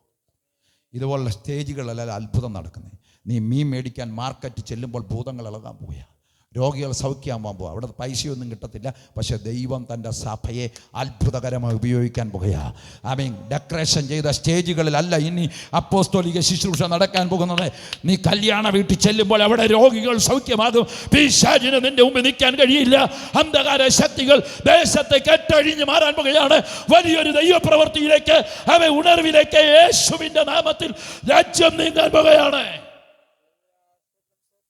കരങ്ങളെ ഉയർത്തി ഹല്ലേലൂയ പറഞ്ഞാണ്ടേ. ഇനിയിപ്പോൾ സോഷ്യൽ മീഡിയ ഇതിലൊക്കെ കണ്ടിട്ട് ജോബ് പാസ്റ്റർ പ്രവചനം പറഞ്ഞാൽ പ്രവചനം തന്നെയാണ് പറയുന്നത്. ഇനി മാറ്റമൊന്നുമില്ല. ഞാൻ നേരത്തെ മുതലേ പ്രവചനം പറയുന്ന ആളാണ്. 18 വയസ്സ് മുതൽ പ്രവചനം പറയുന്ന ആളാണ്. സ്തോത്രം. ആമേൻ. ദൈവം നിയോഗം തരുമ്പോഴൊക്കെ പ്രവചിക്കും, പക്ഷെ കള്ളപ്രവചനത്തോടെ എതിർക്കുകയും ചെയ്യും. ഞാൻ വിസ വരുന്നെന്നല്ല പറഞ്ഞു, വീടിൻ്റെ മുകളിൽ ഒരു നിലയും കൂടെ വരാൻ പോകണമെന്നല്ല പറഞ്ഞു. ആ പ്രവചനം കൊണ്ട് ഞാൻ എതിർക്കുന്നു. ആമേൻ. യഥാർത്ഥ പ്രവാചകൻ വീടിൻ്റെ മുകളിൽ ഒരു നിലയും കൂടെ വരുന്നതും വണ്ടി ഒരെണ്ണം കൂടെ മുറ്റത്ത് കിടക്കുന്നതും പ്രവചിക്കുന്നതിനല്ല. അവൻ ആത്മാക്കളുടെ വിടുതലിനെ കുറിച്ച് അവനോട് ദൈവം പറയും. ദേശത്തിൻ്റെ സൗഖ്യത്തെക്കുറിച്ച്, ദേശത്തിൻ്റെ പാപ സൗഖ്യത്തെക്കുറിച്ച് അവനോട് ദൈവം സംസാരിക്കും. ഉണർവിനെക്കുറിച്ച് ദൈവം അവനോട് സംസാരിക്കും. അങ്ങനെ കുറേ എണ്ണത്തെ ദൈവം എഴുന്നേൽപ്പിക്കാൻ പോയ വലിയ കൊയ്ത്തിലേക്ക് ഇന്ത്യൻ സഭ നീങ്ങാൻ പോയ. പഞ്ചാബിലൊക്കെ ഉണർവ് ആരംഭിച്ചു കഴിഞ്ഞു. സ്തോത്രം. കേരളത്തിലും ഉണ്ടാകും. വിശ്വസിച്ച് പ്രാർത്ഥിച്ചു തുടങ്ങിക്കൂ. ഇന്ന് മുതൽ പ്രാർത്ഥിക്കാത്തവരൊക്കെ പ്രാർത്ഥിച്ചുകൊണ്ടിരിക്കും. ആ ഉണർവിൻ്റെ പങ്കാളികളായി ദൈവം ചിലതിനെ കണ്ടിരിക്കുകയാണ്. കരങ്ങളെ ഉയർത്തി ഹല്ലേലൂയ പറഞ്ഞാട്ടെ. അതിനാദ്യം ഉണരേണ്ടത് ദൈവസഭയാണ്. ആ സഭ ഏതാണെന്നാണ് ഈ പ്രസംഗിക്കുന്നത്. എൻ്റെ വാക്കിൽ കുത്തലാൻ പോകുക. 1-2 കാര്യം കൂടെ പറഞ്ഞിട്ട് ഇവിടെ അപ്പോസ്തലന്മാർക്ക് ആത്മാവിൽ കൽപ്പന കൈമാറും. അവരുടെ റൂട്ടിൽ ദൈവത്തിൻ്റെ പ്രവൃത്തി ഉണ്ട്. അവരുമായി കൂടിയിരിക്കുന്നു. അപ്പോൾ കർത്താവ് എന്താ പറയുന്നത്? 4-ാം വാക്യം മുതൽ വായിക്കാം. അവരുമായി കൂടി, അങ്ങനെ അവരുമായി കൂടിയിരിക്കുമ്പോൾ, ഉയർത്തെഴുന്നേറ്റ യേശു അപ്പോസ്തലന്മാരുമായി കൂടിയിരിക്കുമ്പോൾ അവരോട്, നിങ്ങൾ യെരൂശലേമിൽ നിന്ന് വാങ്ങിപ്പോകാതെ എന്നോട് കേട്ട പിതാവിന്റെ വാഗ്ദത്തത്തിനായി കാത്തിരിക്കണം. ഏകദേശം 120 രൂപ പറയുക. നിങ്ങൾ യെരൂശലേമിൽ നിന്ന് എന്ത് ചെയ്യരുത്? വാങ്ങിപ്പോകരുത്. എന്നോട് കേട്ട പിതാവിന്റെ വാഗ്ദത്തത്തിനായി നിങ്ങൾ എന്ത് ചെയ്യണം? കാത്തിരിക്കണം. യോഹന്നാൻ വെള്ളം കൊണ്ട് സ്നാനം കഴിപ്പിച്ചു. നിങ്ങൾക്കോ ഇനി ഏറെ നാൾ കഴിയും മുമ്പേ പരിശുദ്ധാത്മാവ് കൊണ്ട് സ്നാനം ലഭിക്കുമെന്ന് കൽപ്പിച്ചു. യോഹന്നാന്റെ ശുശ്രൂഷയുടെ എൻഡിനെ കുറിച്ച് കർത്താവ് സംസാരിക്കുക. യോഹന്നാനൊരു ശുശ്രൂഷയുണ്ട്. യോഹന്നാന്റെ ശുശ്രൂഷയ്ക്ക് ഒരു എൻഡുണ്ട്. യോഹന്നാൻ നിങ്ങളെ മാനസാന്തര സ്നാനം അഥവാ വെള്ളം കൊണ്ട് മാനസാന്തരപ്പെടുത്തി വെള്ളത്തിൽ സ്നാനം കഴിപ്പിച്ചു. പക്ഷെ നിങ്ങൾക്കോ ഏറിയ നാൾ കഴിയും മുമ്പേ പരിശുദ്ധാത്മാവ് കൊണ്ട് എന്ത് ലഭിക്കാൻ പോവാ? സ്നാനം. പരിശുദ്ധാത്മ സ്നാനം ലഭിച്ച് എന്ന് പറയുമ്പം ചിലർ വരുന്നത് പുതിയ നിയമത്തിൽ പരിശുദ്ധാത്മ സ്നാനമേ ഉള്ളൂ, വെള്ളത്തിൽ സ്നാനം പറയുന്നില്ലെന്ന് പഠിപ്പിക്കുന്നവരുണ്ട്. അത് പോസ്റ്റാണ്. വെള്ളത്തിലെ സ്നാനം വ്യക്തമായി കർത്താവ് തന്നെ നടത്തി കാണിച്ചിട്ടുണ്ട്. ആമേൻ. കർത്താവ് ശിഷ്യന്മാരെ കൊണ്ട് ചെയ്യിച്ചിട്ടുണ്ട്. അതിനെക്കുറിച്ചൊക്കെ നാളെ സംസാരിക്കാം. ഇപ്പോൾ ഒരു വഴി വെട്ടിപ്പോവുകയാണെന്ന് ഞാൻ പറഞ്ഞല്ലോ. ആമേൻ. കർത്താവ് പറയുക, ഏറെ നാൾ കഴിയുമ്പേ പരിശുദ്ധാത്മാവ് കൊണ്ട് നിങ്ങൾക്ക് എന്ത് ലഭിക്കും? സ്നാനം ലഭിക്കും എന്ന് പറയുന്നു. അവിടെ ആ പാരഗ്രാഫ് തീരുന്നു. അടുത്ത പാരഗ്രാഫ് 6-ാം വാക്യം വായിക്കണ്ട. ശിഷ്യന്മാർ ആത്മീയം വിട്ടിട്ട് ജഡത്തിലെ കാര്യം ചോദിക്കുക. അവരുടെ ചോദ്യം, നീ എപ്പോഴാണ് ഐഹിക രാജ്യം യഥാസ്ഥാനപ്പെടുന്നത്? യേശു, ഞാനിപ്പോൾ ഐഹിക രാജ്യത്തെക്കുറിച്ച് സംസാരിക്കാനല്ല വന്നത്. എൻ്റെ രാജ്യം ഐഹികമല്ല. അതുകൊണ്ട് രാജ്യത്തിൻ്റെ സ്ഥാപനം പിതാവിൻ്റെ കയ്യിലാണ്. ആ നാളും നാഴികയ്ക്ക് അതവൻ ചെയ്യും. ഞാനിപ്പോൾ അതിനെക്കുറിച്ച് സംസാരിക്കുന്നില്ലെന്ന് പറഞ്ഞിട്ട് നേരെ കിടക്കുകയാണ്. പരിശുദ്ധാത്മാവ് നിങ്ങളുടെ മേൽ വരുമ്പോൾ നിങ്ങൾക്ക് ശക്തി ലഭിച്ചിട്ടെ യെരൂശലേമിലും യഹൂദയിലും ശമരിയിലും ഭൂമിയുടെ അറ്റത്തോളം നിങ്ങൾ എനിക്ക് വേണ്ടി സാക്ഷികളാണ്, എൻ്റെ സാക്ഷികളാണ്. അവിടെ മലയാളം ബൈബിളിൽ എൻ്റെ സാക്ഷികളാകുമെന്ന് എഴുതിയിരിക്കുന്നെങ്കിലും ബാക്കി മൂലഭാഷകളിലല്ല ബൈബിളിൽ എനിക്ക് വേണ്ടി എനിക്ക് നിങ്ങൾ രക്തസാക്ഷികളാകുമെന്നാണ്. രക്തസാക്ഷികളാകും എന്ന് വെച്ചാൽ സുവിശേഷം ഭൂമിയുടെ അറ്റത്തേക്ക് എത്തുമ്പോൾ വില കൊടുത്ത് നീങ്ങുന്നവൻ സുവിശേഷ നിമിത്തം കൊല്ലപ്പെട്ടെന്ന് വരാം. അതുകൊണ്ടാണ് ഒരാൾ ഒഴികെ ബാക്കി എല്ലാവരും സുവിശേഷം പ്രസംഗിച്ച് കൊല്ലപ്പെടുകയായിരുന്നു. ഈ പുസ്തകം എഴുതിയ പൗലോസിനോട് കൂടെ നടന്ന അപ്പോസ്തല പ്രവൃത്തി എഴുതിയ ലൂക്കോസ് വരെ രക്തസാക്ഷിയായെന്നാണ് ചരിത്രത്തിൽ. ചേർന്ന് ദൈവത്തെ സ്തുതിച്ചാട്ടെ. നാളെ ഇവിടെ നിന്ന് പ്രസംഗിക്കുന്ന നമ്മൾ രക്തസാക്ഷിയാകാൻ സാധ്യതയുണ്ട്. ഇന്ത്യയിൽ ഉണർവുണ്ടായാൽ ഉറപ്പിച്ച് പറയുന്നു, ഒരു കൂട്ടം ആളുകൾ വിശ്വസ്തരായി നിന്ന് കർത്താവിന് വേണ്ടി നിൽക്കുന്നവരെ ഇന്ത്യ കൊന്നുകളയും. പക്ഷേ ഒറ്റക്കാരിയുള്ളൂ, കൃപയ്ക്ക് വേണ്ടി പ്രാർത്ഥിച്ചു വേണം. യേശുവിനെ തള്ളിപ്പറയാതെ മരിക്കാൻ, ജീവൻ വെച്ചു കൊടുക്കാനുള്ള കൃപയ്ക്കായി ജനം ഒന്നിച്ച് പ്രാർത്ഥിച്ചോണം. വലിയൊരു ദൈവപ്രവൃത്തിയിലേക്ക് നമ്മുടെ രാജ്യം നീങ്ങാൻ പോകുകയാണ്. വിശ്വസിക്കുന്നവർ കരങ്ങളെ ഉയർത്തി ഹല്ലേലൂയ പറഞ്ഞാട്ടെ. സ്തോത്രം. അത് കഴിഞ്ഞിട്ട് യേശു അവരെ ഒരുക്കുന്നു, സ്വർഗാരോഹണം ചെയ്യുന്നു, 2-ാം അധ്യായം ആരംഭിക്കുന്നു. അത് പറഞ്ഞ് ഞാൻ നിർത്തുന്നു. ബാക്കി ഇതിൻ്റെ പ്രധാനപ്പെട്ട കാര്യങ്ങളിലേക്ക് നാളെ നമ്മൾ സംസാരിക്കുന്നതാണ്. 2-ാം അധ്യായത്തിൽ അന്യഭാഷ സംസാരിച്ചു തുടങ്ങുന്നു. അവിടെ സഭയ്ക്ക് ഭൂമിയിൽ സ്റ്റാർട്ടിങ്ങിൽ തന്നെ അന്യഭാഷ പറഞ്ഞാണ് സഭ തുടങ്ങുന്നത്. അപ്പോൾ ഒരു കൂട്ടർ പറയുന്നത് അന്നേ പറഞ്ഞുള്ളൂ, പിന്നെ നിന്ന് പോയത്. അന്നേ പറഞ്ഞുള്ളൂ, പിന്നെ എന്ത് ചെയ്തു? അത് പിജായിൻ്റെ പരിപാടിയാണ്. അവന്മാർ പിജായിൻ്റെ ആളുകളാണ്. അന്യഭാഷ പറഞ്ഞു തുടങ്ങിയെന്ന് പറഞ്ഞാൽ സഭ ഭൂമിയിൽ നിന്ന് എടുക്കപ്പെടുന്നിടം വരെ ഇത് തുടരും. ഒറ്റയ്ക്കിരുന്ന് പറയും. ഞങ്ങൾ ഞായറാഴ്ച സഭായോഗത്തിൽ പാട്ട് പാടുമ്പം പറയും. പ്രസംഗത്തിൻ്റെ ആത്മസ്പർശനം ഉണ്ടാകുമ്പോൾ ഞങ്ങൾ ചിലപ്പോൾ കൈയടിച്ച് അന്യഭാഷ പറയും. അത് ബൈബിളിൽ ഇല്ലാത്ത കാര്യമല്ല. ബൈബിളിൽ അപ്പോസ്തലന്മാരുടെ പ്രവർത്തിക്കകത്ത് നിരവധി പ്രാവശ്യം സഭയിൽ ആ അനുഭവങ്ങൾ ഉണ്ട്. അത് നിലനിന്ന് പോകുന്നതാണ് സഭ. വഞ്ചിക്കപ്പെടരുത്. ബ്രദറൻ സമൂഹവും ബാപ്റ്റിസ്റ്റൻ സമൂഹവും പറയുന്ന കേട്ട് ജനം വഞ്ചിക്കപ്പെടരുത്. ഈ അനുഭവം ഇല്ലാത്തതൊന്നും സഭയല്ല. സഭ കർത്താവ് തുടങ്ങിയ സഭ, തിരുഹൃദയത്തിൽ മറഞ്ഞിരുന്ന സഭ ഭൂമിയിൽ സ്ഥാപിക്കുമ്പോൾ അന്യഭാഷ പറഞ്ഞാണ് തുടങ്ങിയത്. അന്യഭാഷ സംസാരിക്കുന്നവൻ ദൈവത്തോട് സംസാരിക്കുന്നു. അവൻ ആത്മീയ മർമ്മങ്ങളെ പ്രസ്താവിക്കുന്നു. അവൻ തനിക്ക് തന്നെ ആത്മീയ വർധന. അപ്പം അന്യഭാഷയുടെ 3-ാമത്തെ കാര്യം കേട്ടോ, തനിക്ക് തന്നെ ആത്മീയ. അപ്പം അന്യഭാഷ ദൈവം പറഞ്ഞ് അവൻ സ്വർഗീയ അന്യഭാഷ സംസാരിച്ചാൽ എന്തുണ്ടാകും? സംസാരിക്കുന്നവർക്ക് ആത്മീയ വർധനയ്ക്ക് ബ്രദറുകാരോട് ചോദിക്കട്ടെ, ഹിന്ദി പഠിച്ചാൽ മതിയോ? നമ്മൾ അതോ ബംഗാളി പഠിച്ചാൽ മതിയോ? ഇംഗ്ലീഷ് പഠിച്ചാൽ ആത്മീയ വർധന ഉണ്ടാവുമോ? ഇംഗ്ലീഷ് പഠിച്ചാൽ സായിപ്പിനെ പറ്റിക്കുക, അത്രേ ഉള്ളൂ. അതിനാ എല്ലാവരും പറ്റിക്കുന്നതാണെന്നല്ല. ഞങ്ങളുടെ കുമരകത്തൊക്കെ സാഹിബിന് മുറി ഇംഗ്ലീഷ് പറഞ്ഞ് സാഹിബിനെ പറ്റിക്കുന്നത്. കുമരകം എൻ്റെ സ്വദേശം, ടൂറിസ്റ്റ് പ്ലേസ്. ലോകത്തിൽ കണ്ടിരിക്കേണ്ട 20 സ്ഥലങ്ങളിലൊന്നാണ് ഞാൻ ജനിച്ച സ്ഥലം. എനിക്കിങ്ങനെ തോന്നുന്നില്ല, ഞാൻ വായിച്ചു കേട്ടു. ഞങ്ങളവിടെ ജനിച്ചുകൊണ്ടായിരിക്കും. ലോകത്തിൽ കണ്ടിരിക്കേണ്ട 20 സ്ഥലങ്ങളിലൊന്നാണ് ഞാൻ ജനിച്ചു കുമരകം. അപ്പോൾ കുമരകത്തെ ഒത്തിരി റിസോർട്ടുകൾ, വേമ്പനാട്ട് കായലിൻ്റെ തീരം, ഒത്തിരി ടൂറിസ്റ്റ് പ്ലേസ് ഉണ്ട്. അവിടെ ചെല്ലുമ്പം ഈ വെറുതെ ചൂണ്ടയിട്ട് പിടിക്കുന്ന കരിമീൻ ഒരെണ്ണം വാർത്ത് സായിപ്പിനൊരു തക്കാളി കണ്ടിച്ച് അതിൻ്റെ മുകളിലോട്ട് വെച്ച് കൊടുത്തിട്ട്, ഒരു സബോള അരിഞ്ഞ് ഒരു ക്യാരറ്റും ഒക്കെ കണ്ടിച്ച് അതിൻ്റെ മുകളിലിട്ടിട്ട് ചെറിയ കടയിൽ വെച്ച് കൊടുത്തിട്ട് പറയും 200 രൂപ ഒരു കരിമീൻ. അവൻ സായിപ്പ് ഇതിൻ്റെ ടേസ്റ്റ് കൊണ്ട് 50 രൂപയുടെ കൂട്ടി കൊടുത്തിട്ട് പോകും. പക്ഷെ അവൻ ചൂണ്ടയിട്ട് അടുത്ത ആറ്റിന്ന് പിടിക്കുന്നു. തട്ടിമുട്ടി ഇംഗ്ലീഷ് പറഞ്ഞ് സായിപ്പിനെ പറ്റിക്കാത്ത നല്ല ജോലി ഇംഗ്ലീഷ് ഭാഷ പഠിച്ച് ചെയ്യുന്നവരുണ്ട്. അവരുടെ കാര്യമല്ല പറഞ്ഞ്, ഇംഗ്ലീഷ് ഭാഷ പറഞ്ഞാൽ ആത്മീയ വർധനം ഉണ്ടാകത്തില്ല. ആത്മാവ് ഉച്ചരിക്കാൻ കൊടുക്കുന്നതാണ് അന്യഭാഷ. അതാ സഭ സംസാരിക്കും. വ്യക്തമല്ലേ? ബ്രദറുകാരൊരിക്കൽ റാന്നിയിൽ കളിയാക്കി പ്രസംഗിച്ചു, ഞങ്ങളുടെ വീട്ടിലെ പട്ടി അന്യഭാഷ പറയും. എന്തു തൻ്റെ ഇടം വന്ന് നോക്കി. അന്നേരം ലാസറച്ചാൻ അവിടെ ചെന്ന് പ്രസംഗിച്ചു, എടോ തൻ്റെ വീട്ടിലെ പട്ടി അന്യഭാഷ പറഞ്ഞെങ്കിൽ, അത് ആത്മാവ് ഉച്ചരിക്കാൻ കൊടുത്ത പോലെ പറഞ്ഞെങ്കിൽ അതിനെ ഞങ്ങളുടെ കൂടെ വിട്ടേറൂ. തനിക്കിപ്പോഴും ആത്മാവ് അവിടെ വിട്ടിട്ടില്ലെങ്കിൽ പട്ടിയുടെ ബോധം പോലും തനിക്ക് വന്നിട്ടില്ലെന്ന് എൻ്റെ അർത്ഥം.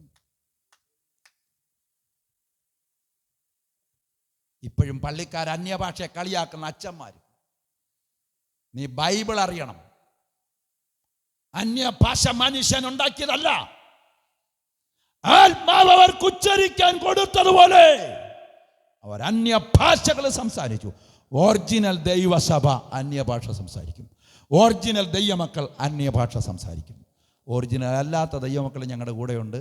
അവർ അന്യായ ഭാഷയും സംസാരിക്കും, അന്യഭാഷയും സംസാരിക്കും.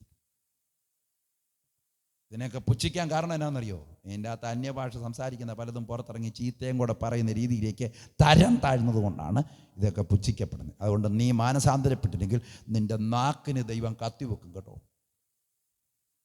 ദൈവഹിതമില്ലാത്ത ഒരു വാക്കും പറയരുത്. അഭിഷേകം പ്രാപിച്ച നീ സൂക്ഷിച്ച് സംസാരിക്കണം.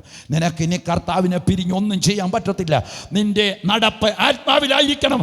ആത്മാവിനെ അനുസരിച്ച് നടപ്പീൻ, എന്നാൽ നിങ്ങൾ ജഡത്തിന്റെ മോഹങ്ങൾ നിവർത്തിക്കുകയില്ല. ആത്മാവിനെ അനുസരിച്ച് നടക്കുന്നത് ഞായറാഴ്ച 10 മണി മുതൽ 1 മണി വരെ അല്ല. നേരെ പമ്മി ഇരുന്ന് സ്തോത്രവും രക്തം ജയവും പറയുന്നതല്ല. ആരാധനയൊക്കെ കഴിഞ്ഞ് പുറത്തോട്ടിറങ്ങുമ്പോൾ നിന്നെ 2 പേര് ചീത്ത വിളിക്കുമ്പോൾ സ്തോത്രം പറഞ്ഞുകൊണ്ട് വീട്ടിൽ പോകാൻ കഴിയുന്നുണ്ടെങ്കിൽ അതാണ് ആത്മാവിനെ അനുസരിച്ച് നടക്കുന്നത്. ചേർന്ന് ദൈവത്തെ സ്തുതിച്ച് ഒന്ന് തീരുമാനമെടുത്ത് ഇനി ഞാൻ അങ്ങനെ ജീവിക്കുമെന്ന് തീരുമാനമെടുത്ത് യാത്ര ചെയ്യുമ്പോൾ വരെ എഴുന്നേറ്റ് നിന്ന് എന്നെ ചീത്ത വിളിക്കും. സ്തോത്രം. ഇനി എൻ്റെ കാര്യം പറയും. കഴിഞ്ഞ ഒരു 3-4 മാസം മുമ്പ് വരെ എൻ്റെ അടുത്ത് വന്ന് ആരെങ്കിലുമൊക്കെ എന്തിനാ ഞാൻ ഈ പോടാന്ന് ഞാൻ പറയായിരുന്നു.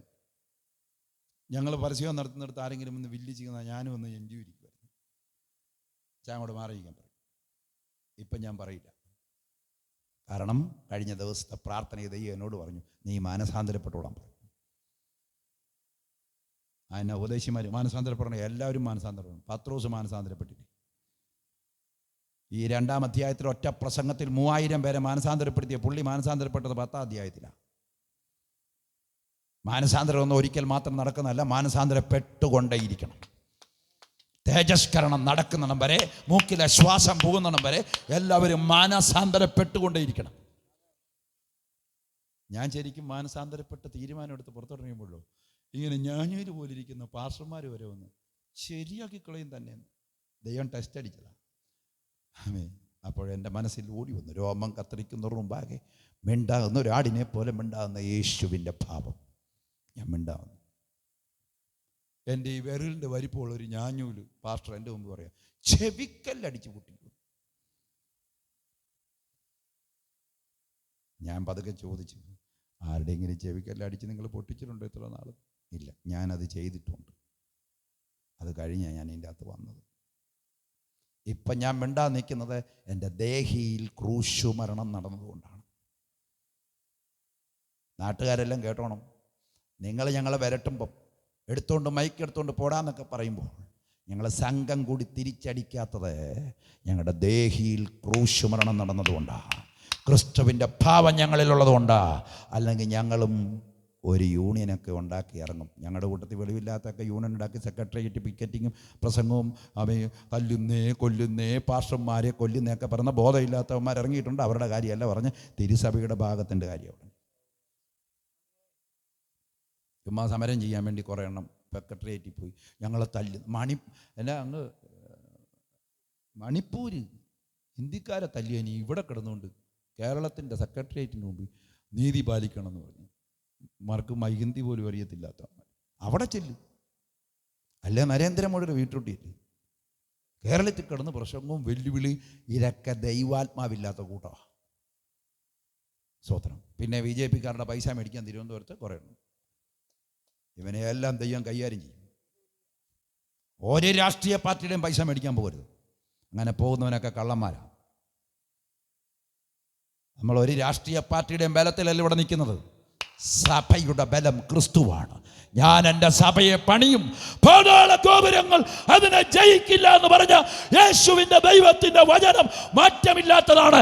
സഭയെ നയിക്കുന്നത് രാഷ്ട്രീയ പാർട്ടിയല്ല, ഇവിടുത്തെ മതങ്ങളല്ല, സ്വർഗത്തിലെ ആത്മാവാണ് സഭയെ നിയന്ത്രിക്കുന്നത്. അതുകൊണ്ട് ഒരു സംഘടനയുടെയും പിന്നെ പോകണ്ട. ക്രിസ്തു എന്ന മൂലക്കല്ലിന്മേൽ അപ്പോസ്തലന്മാരും പ്രവാചകന്മാരെന്ന അടിസ്ഥാനത്തിന്മേൽ പണിതിരിക്കുന്ന ആത്മാവിൽ പണിതു വരുന്ന സഭ അതതിൻ്റെ ജൈത്രയാത്ര തുടരും. അത് പണിയപ്പെടുന്നത് എങ്ങനെയാണെന്നൊക്കെ നാളെ പറയാം. എൻ്റെ വാക്കുകൾക്ക് ഞാനിവിടെ കുത്തിടുകയാണ്. ഒറ്റക്കാര്യം ഒന്ന് തുടങ്ങി നാളത്തേക്കുള്ളതൊന്ന് പറഞ്ഞു മാത്രം വെച്ചിട്ട് ഞാൻ ഇരിക്കാൻ ആഗ്രഹിക്കുന്നു. 37-ാം വാക്യം വായിക്കാം. 2:37 കുറുവാക്യത്തിൽ വായിച്ച ആദ്യ ഭാഗം. ഇത് കേട്ടിട്ട് അവർ ഹൃദയത്തിൽ കുത്തുകൊണ്ട് പത്രോസിനോടും ശേഷം അപ്പോസ്തലന്മാരോടും സഹോദരന്മാരായ പുരുഷന്മാരെ ഞങ്ങൾ എന്ത് ചെയ്യേണ്ടു എന്ന് ചോദിച്ചു. മതി, ഇതാണ് നാളെ സംസാരിച്ച് തുടങ്ങും. ഇന്നൊരു വഴി ഇട്ടതേ ഉള്ളൂ. നാളെ ഇനി ഒരു 7:30 പ്രസംഗിക്കാൻ സമയം, കാരണം ഇതെല്ലാം തീർക്കാൻ പറ്റത്തില്ല. അതുപോലെ ദൈവത്തിൻ്റെ ആത്മാവ് ചില കാര്യം സംസാരിച്ചിട്ടുണ്ട്. അപ്പം ഇതിന് വഴി ഇന്ന് ഒന്ന് വെച്ച് വിട്ടുന്നു. ആമേൻ. ഇവിടെ ഒരു ചോദ്യമാണ്, ഒന്നും കൂടെ വായിച്ചേ. 37. സഹോദരന്മാരായ പുരുഷന്മാരെ നീ 12 അപ്പോസ്തലന്മാരെ വിളിക്കുകയാണ്. പുരുഷന്മാരെ ഞങ്ങൾ എന്ത് ചെയ്യേണ്ടു എന്ന് ചോദിച്ചു. ചോദ്യമാണ്, ഞങ്ങൾ എന്ത് ചെയ്യേണ്ടു? ചോദ്യം ചോദിച്ച് രക്ഷിക്കപ്പെടുക. അതാണ് നാളെ തുടങ്ങുന്നത്. തുടക്കമിടുന്നു നാളത്തേക്കുള്ള വിഷയം. ചോദ്യം ചോദിച്ച് തെറ്റിച്ചെങ്കിൽ, പാപത്തിലേക്ക് തള്ളിയെങ്കിൽ, ചോദ്യം ചോദിച്ച് കുടുക്കി പാപത്തിൽ തള്ളിയവനെ ചോദ്യം ചോദിച്ച് തിരിച്ചു കൊണ്ടുവരാൻ കഴിയുന്ന ക്രിസ്തു. പാമ്പ് വന്നിട്ട് സ്ത്രീയോട് ചോദിച്ചു.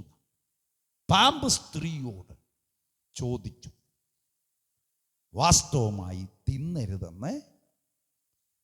ചോദ്യത്തിൽ കുടുക്കി വഞ്ചിച്ചവനെ, ചോദ്യം ചോദിച്ച് വഞ്ചിക്കപ്പെട്ട ജനതയെ സുവിശേഷത്തെക്കുറിച്ച് ചോദിപ്പിച്ച് തിരിച്ചു കൊണ്ടിരുന്ന കർത്താവ്.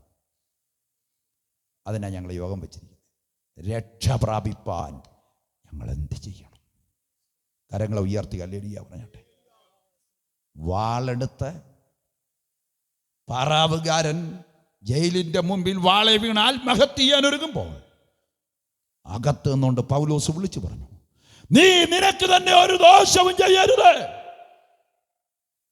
അവൻ വാള് മാറ്റിയിട്ട് ജയിലിൻ്റെ അകത്തെ വെളിച്ചം, ക്രിസ്തുവിന്റെ പ്രകാശം തേജസ്സോടുകൂടെ കണ്ടവൻ ചാടി ജയിലിലേക്ക് കയറിയിട്ടെ ആ പാറാവുകാരൻ അഥവാ ജയിൽ സംരക്ഷിക്കുന്ന പോലീസുകാരൻ പൗലോസിന്റെ കാൽക്കവിനിട്ട് വണങ്ങിക്കൊണ്ട് ചോദിക്കുക, യജമാനന്മാരെ, രക്ഷ പ്രാപിപ്പാൻ എന്ത് ചെയ്യണം? പൗലോസിന്റെ ഉത്തരം, കർത്താവായ യേശു ക്രിസ്തുവിൽ വിശ്വസിക്കുക, എന്നാൽ നീയും നിന്റെ കുടുംബവും രക്ഷ പ്രാപിക്കും. രക്ഷ പ്രാപിക്കാൻ ഒറ്റയാളെ വിശ്വസിക്കുക, കർത്താവായ യേശു ക്രിസ്തു. ഒരിക്കൽ കൂടെ പറഞ്ഞ് അവസാനിപ്പിക്കുന്നു, മറ്റൊരുത്തനും രക്ഷയില്ല. നാം രക്ഷിക്കപ്പെടുവാൻ ആകാശത്തിന്റെ കീഴിൽ മനുഷ്യരുടെ ഇടയിൽ യേശു ക്രിസ്തു എന്ന നാമമല്ലാതെ, യേശു ക്രിസ്തു എന്ന ദൈവമല്ലാതെ വേറൊരു നാമം, വേറൊരു ദൈവം ഇല്ലവേ ഇല്ല. അതുകൊണ്ട് കർത്താവായ യേശു ക്രിസ്തു വിശ്വസിക്കുക, നീയും നിന്റെ കുടുംബവും രക്ഷ പ്രാപിക്കും. എല്ലാ കണ്ണുകളും അടയ്ക്കാം, എഴുന്നേറ്റ് നിൽക്കാം. ഇന്ന് രാത്രി ആരെങ്കിലും ആമേൻ. രക്ഷാദിവസം എന്ന് പറഞ്ഞാൽ നാളെയല്ല. കർത്താവ് വരാൻ താമസിച്ചാൽ നമ്മളിൽ ആരെങ്കിലും മരിച്ചില്ലെങ്കിലും നാളെ നമുക്കിവിടെ വരാം.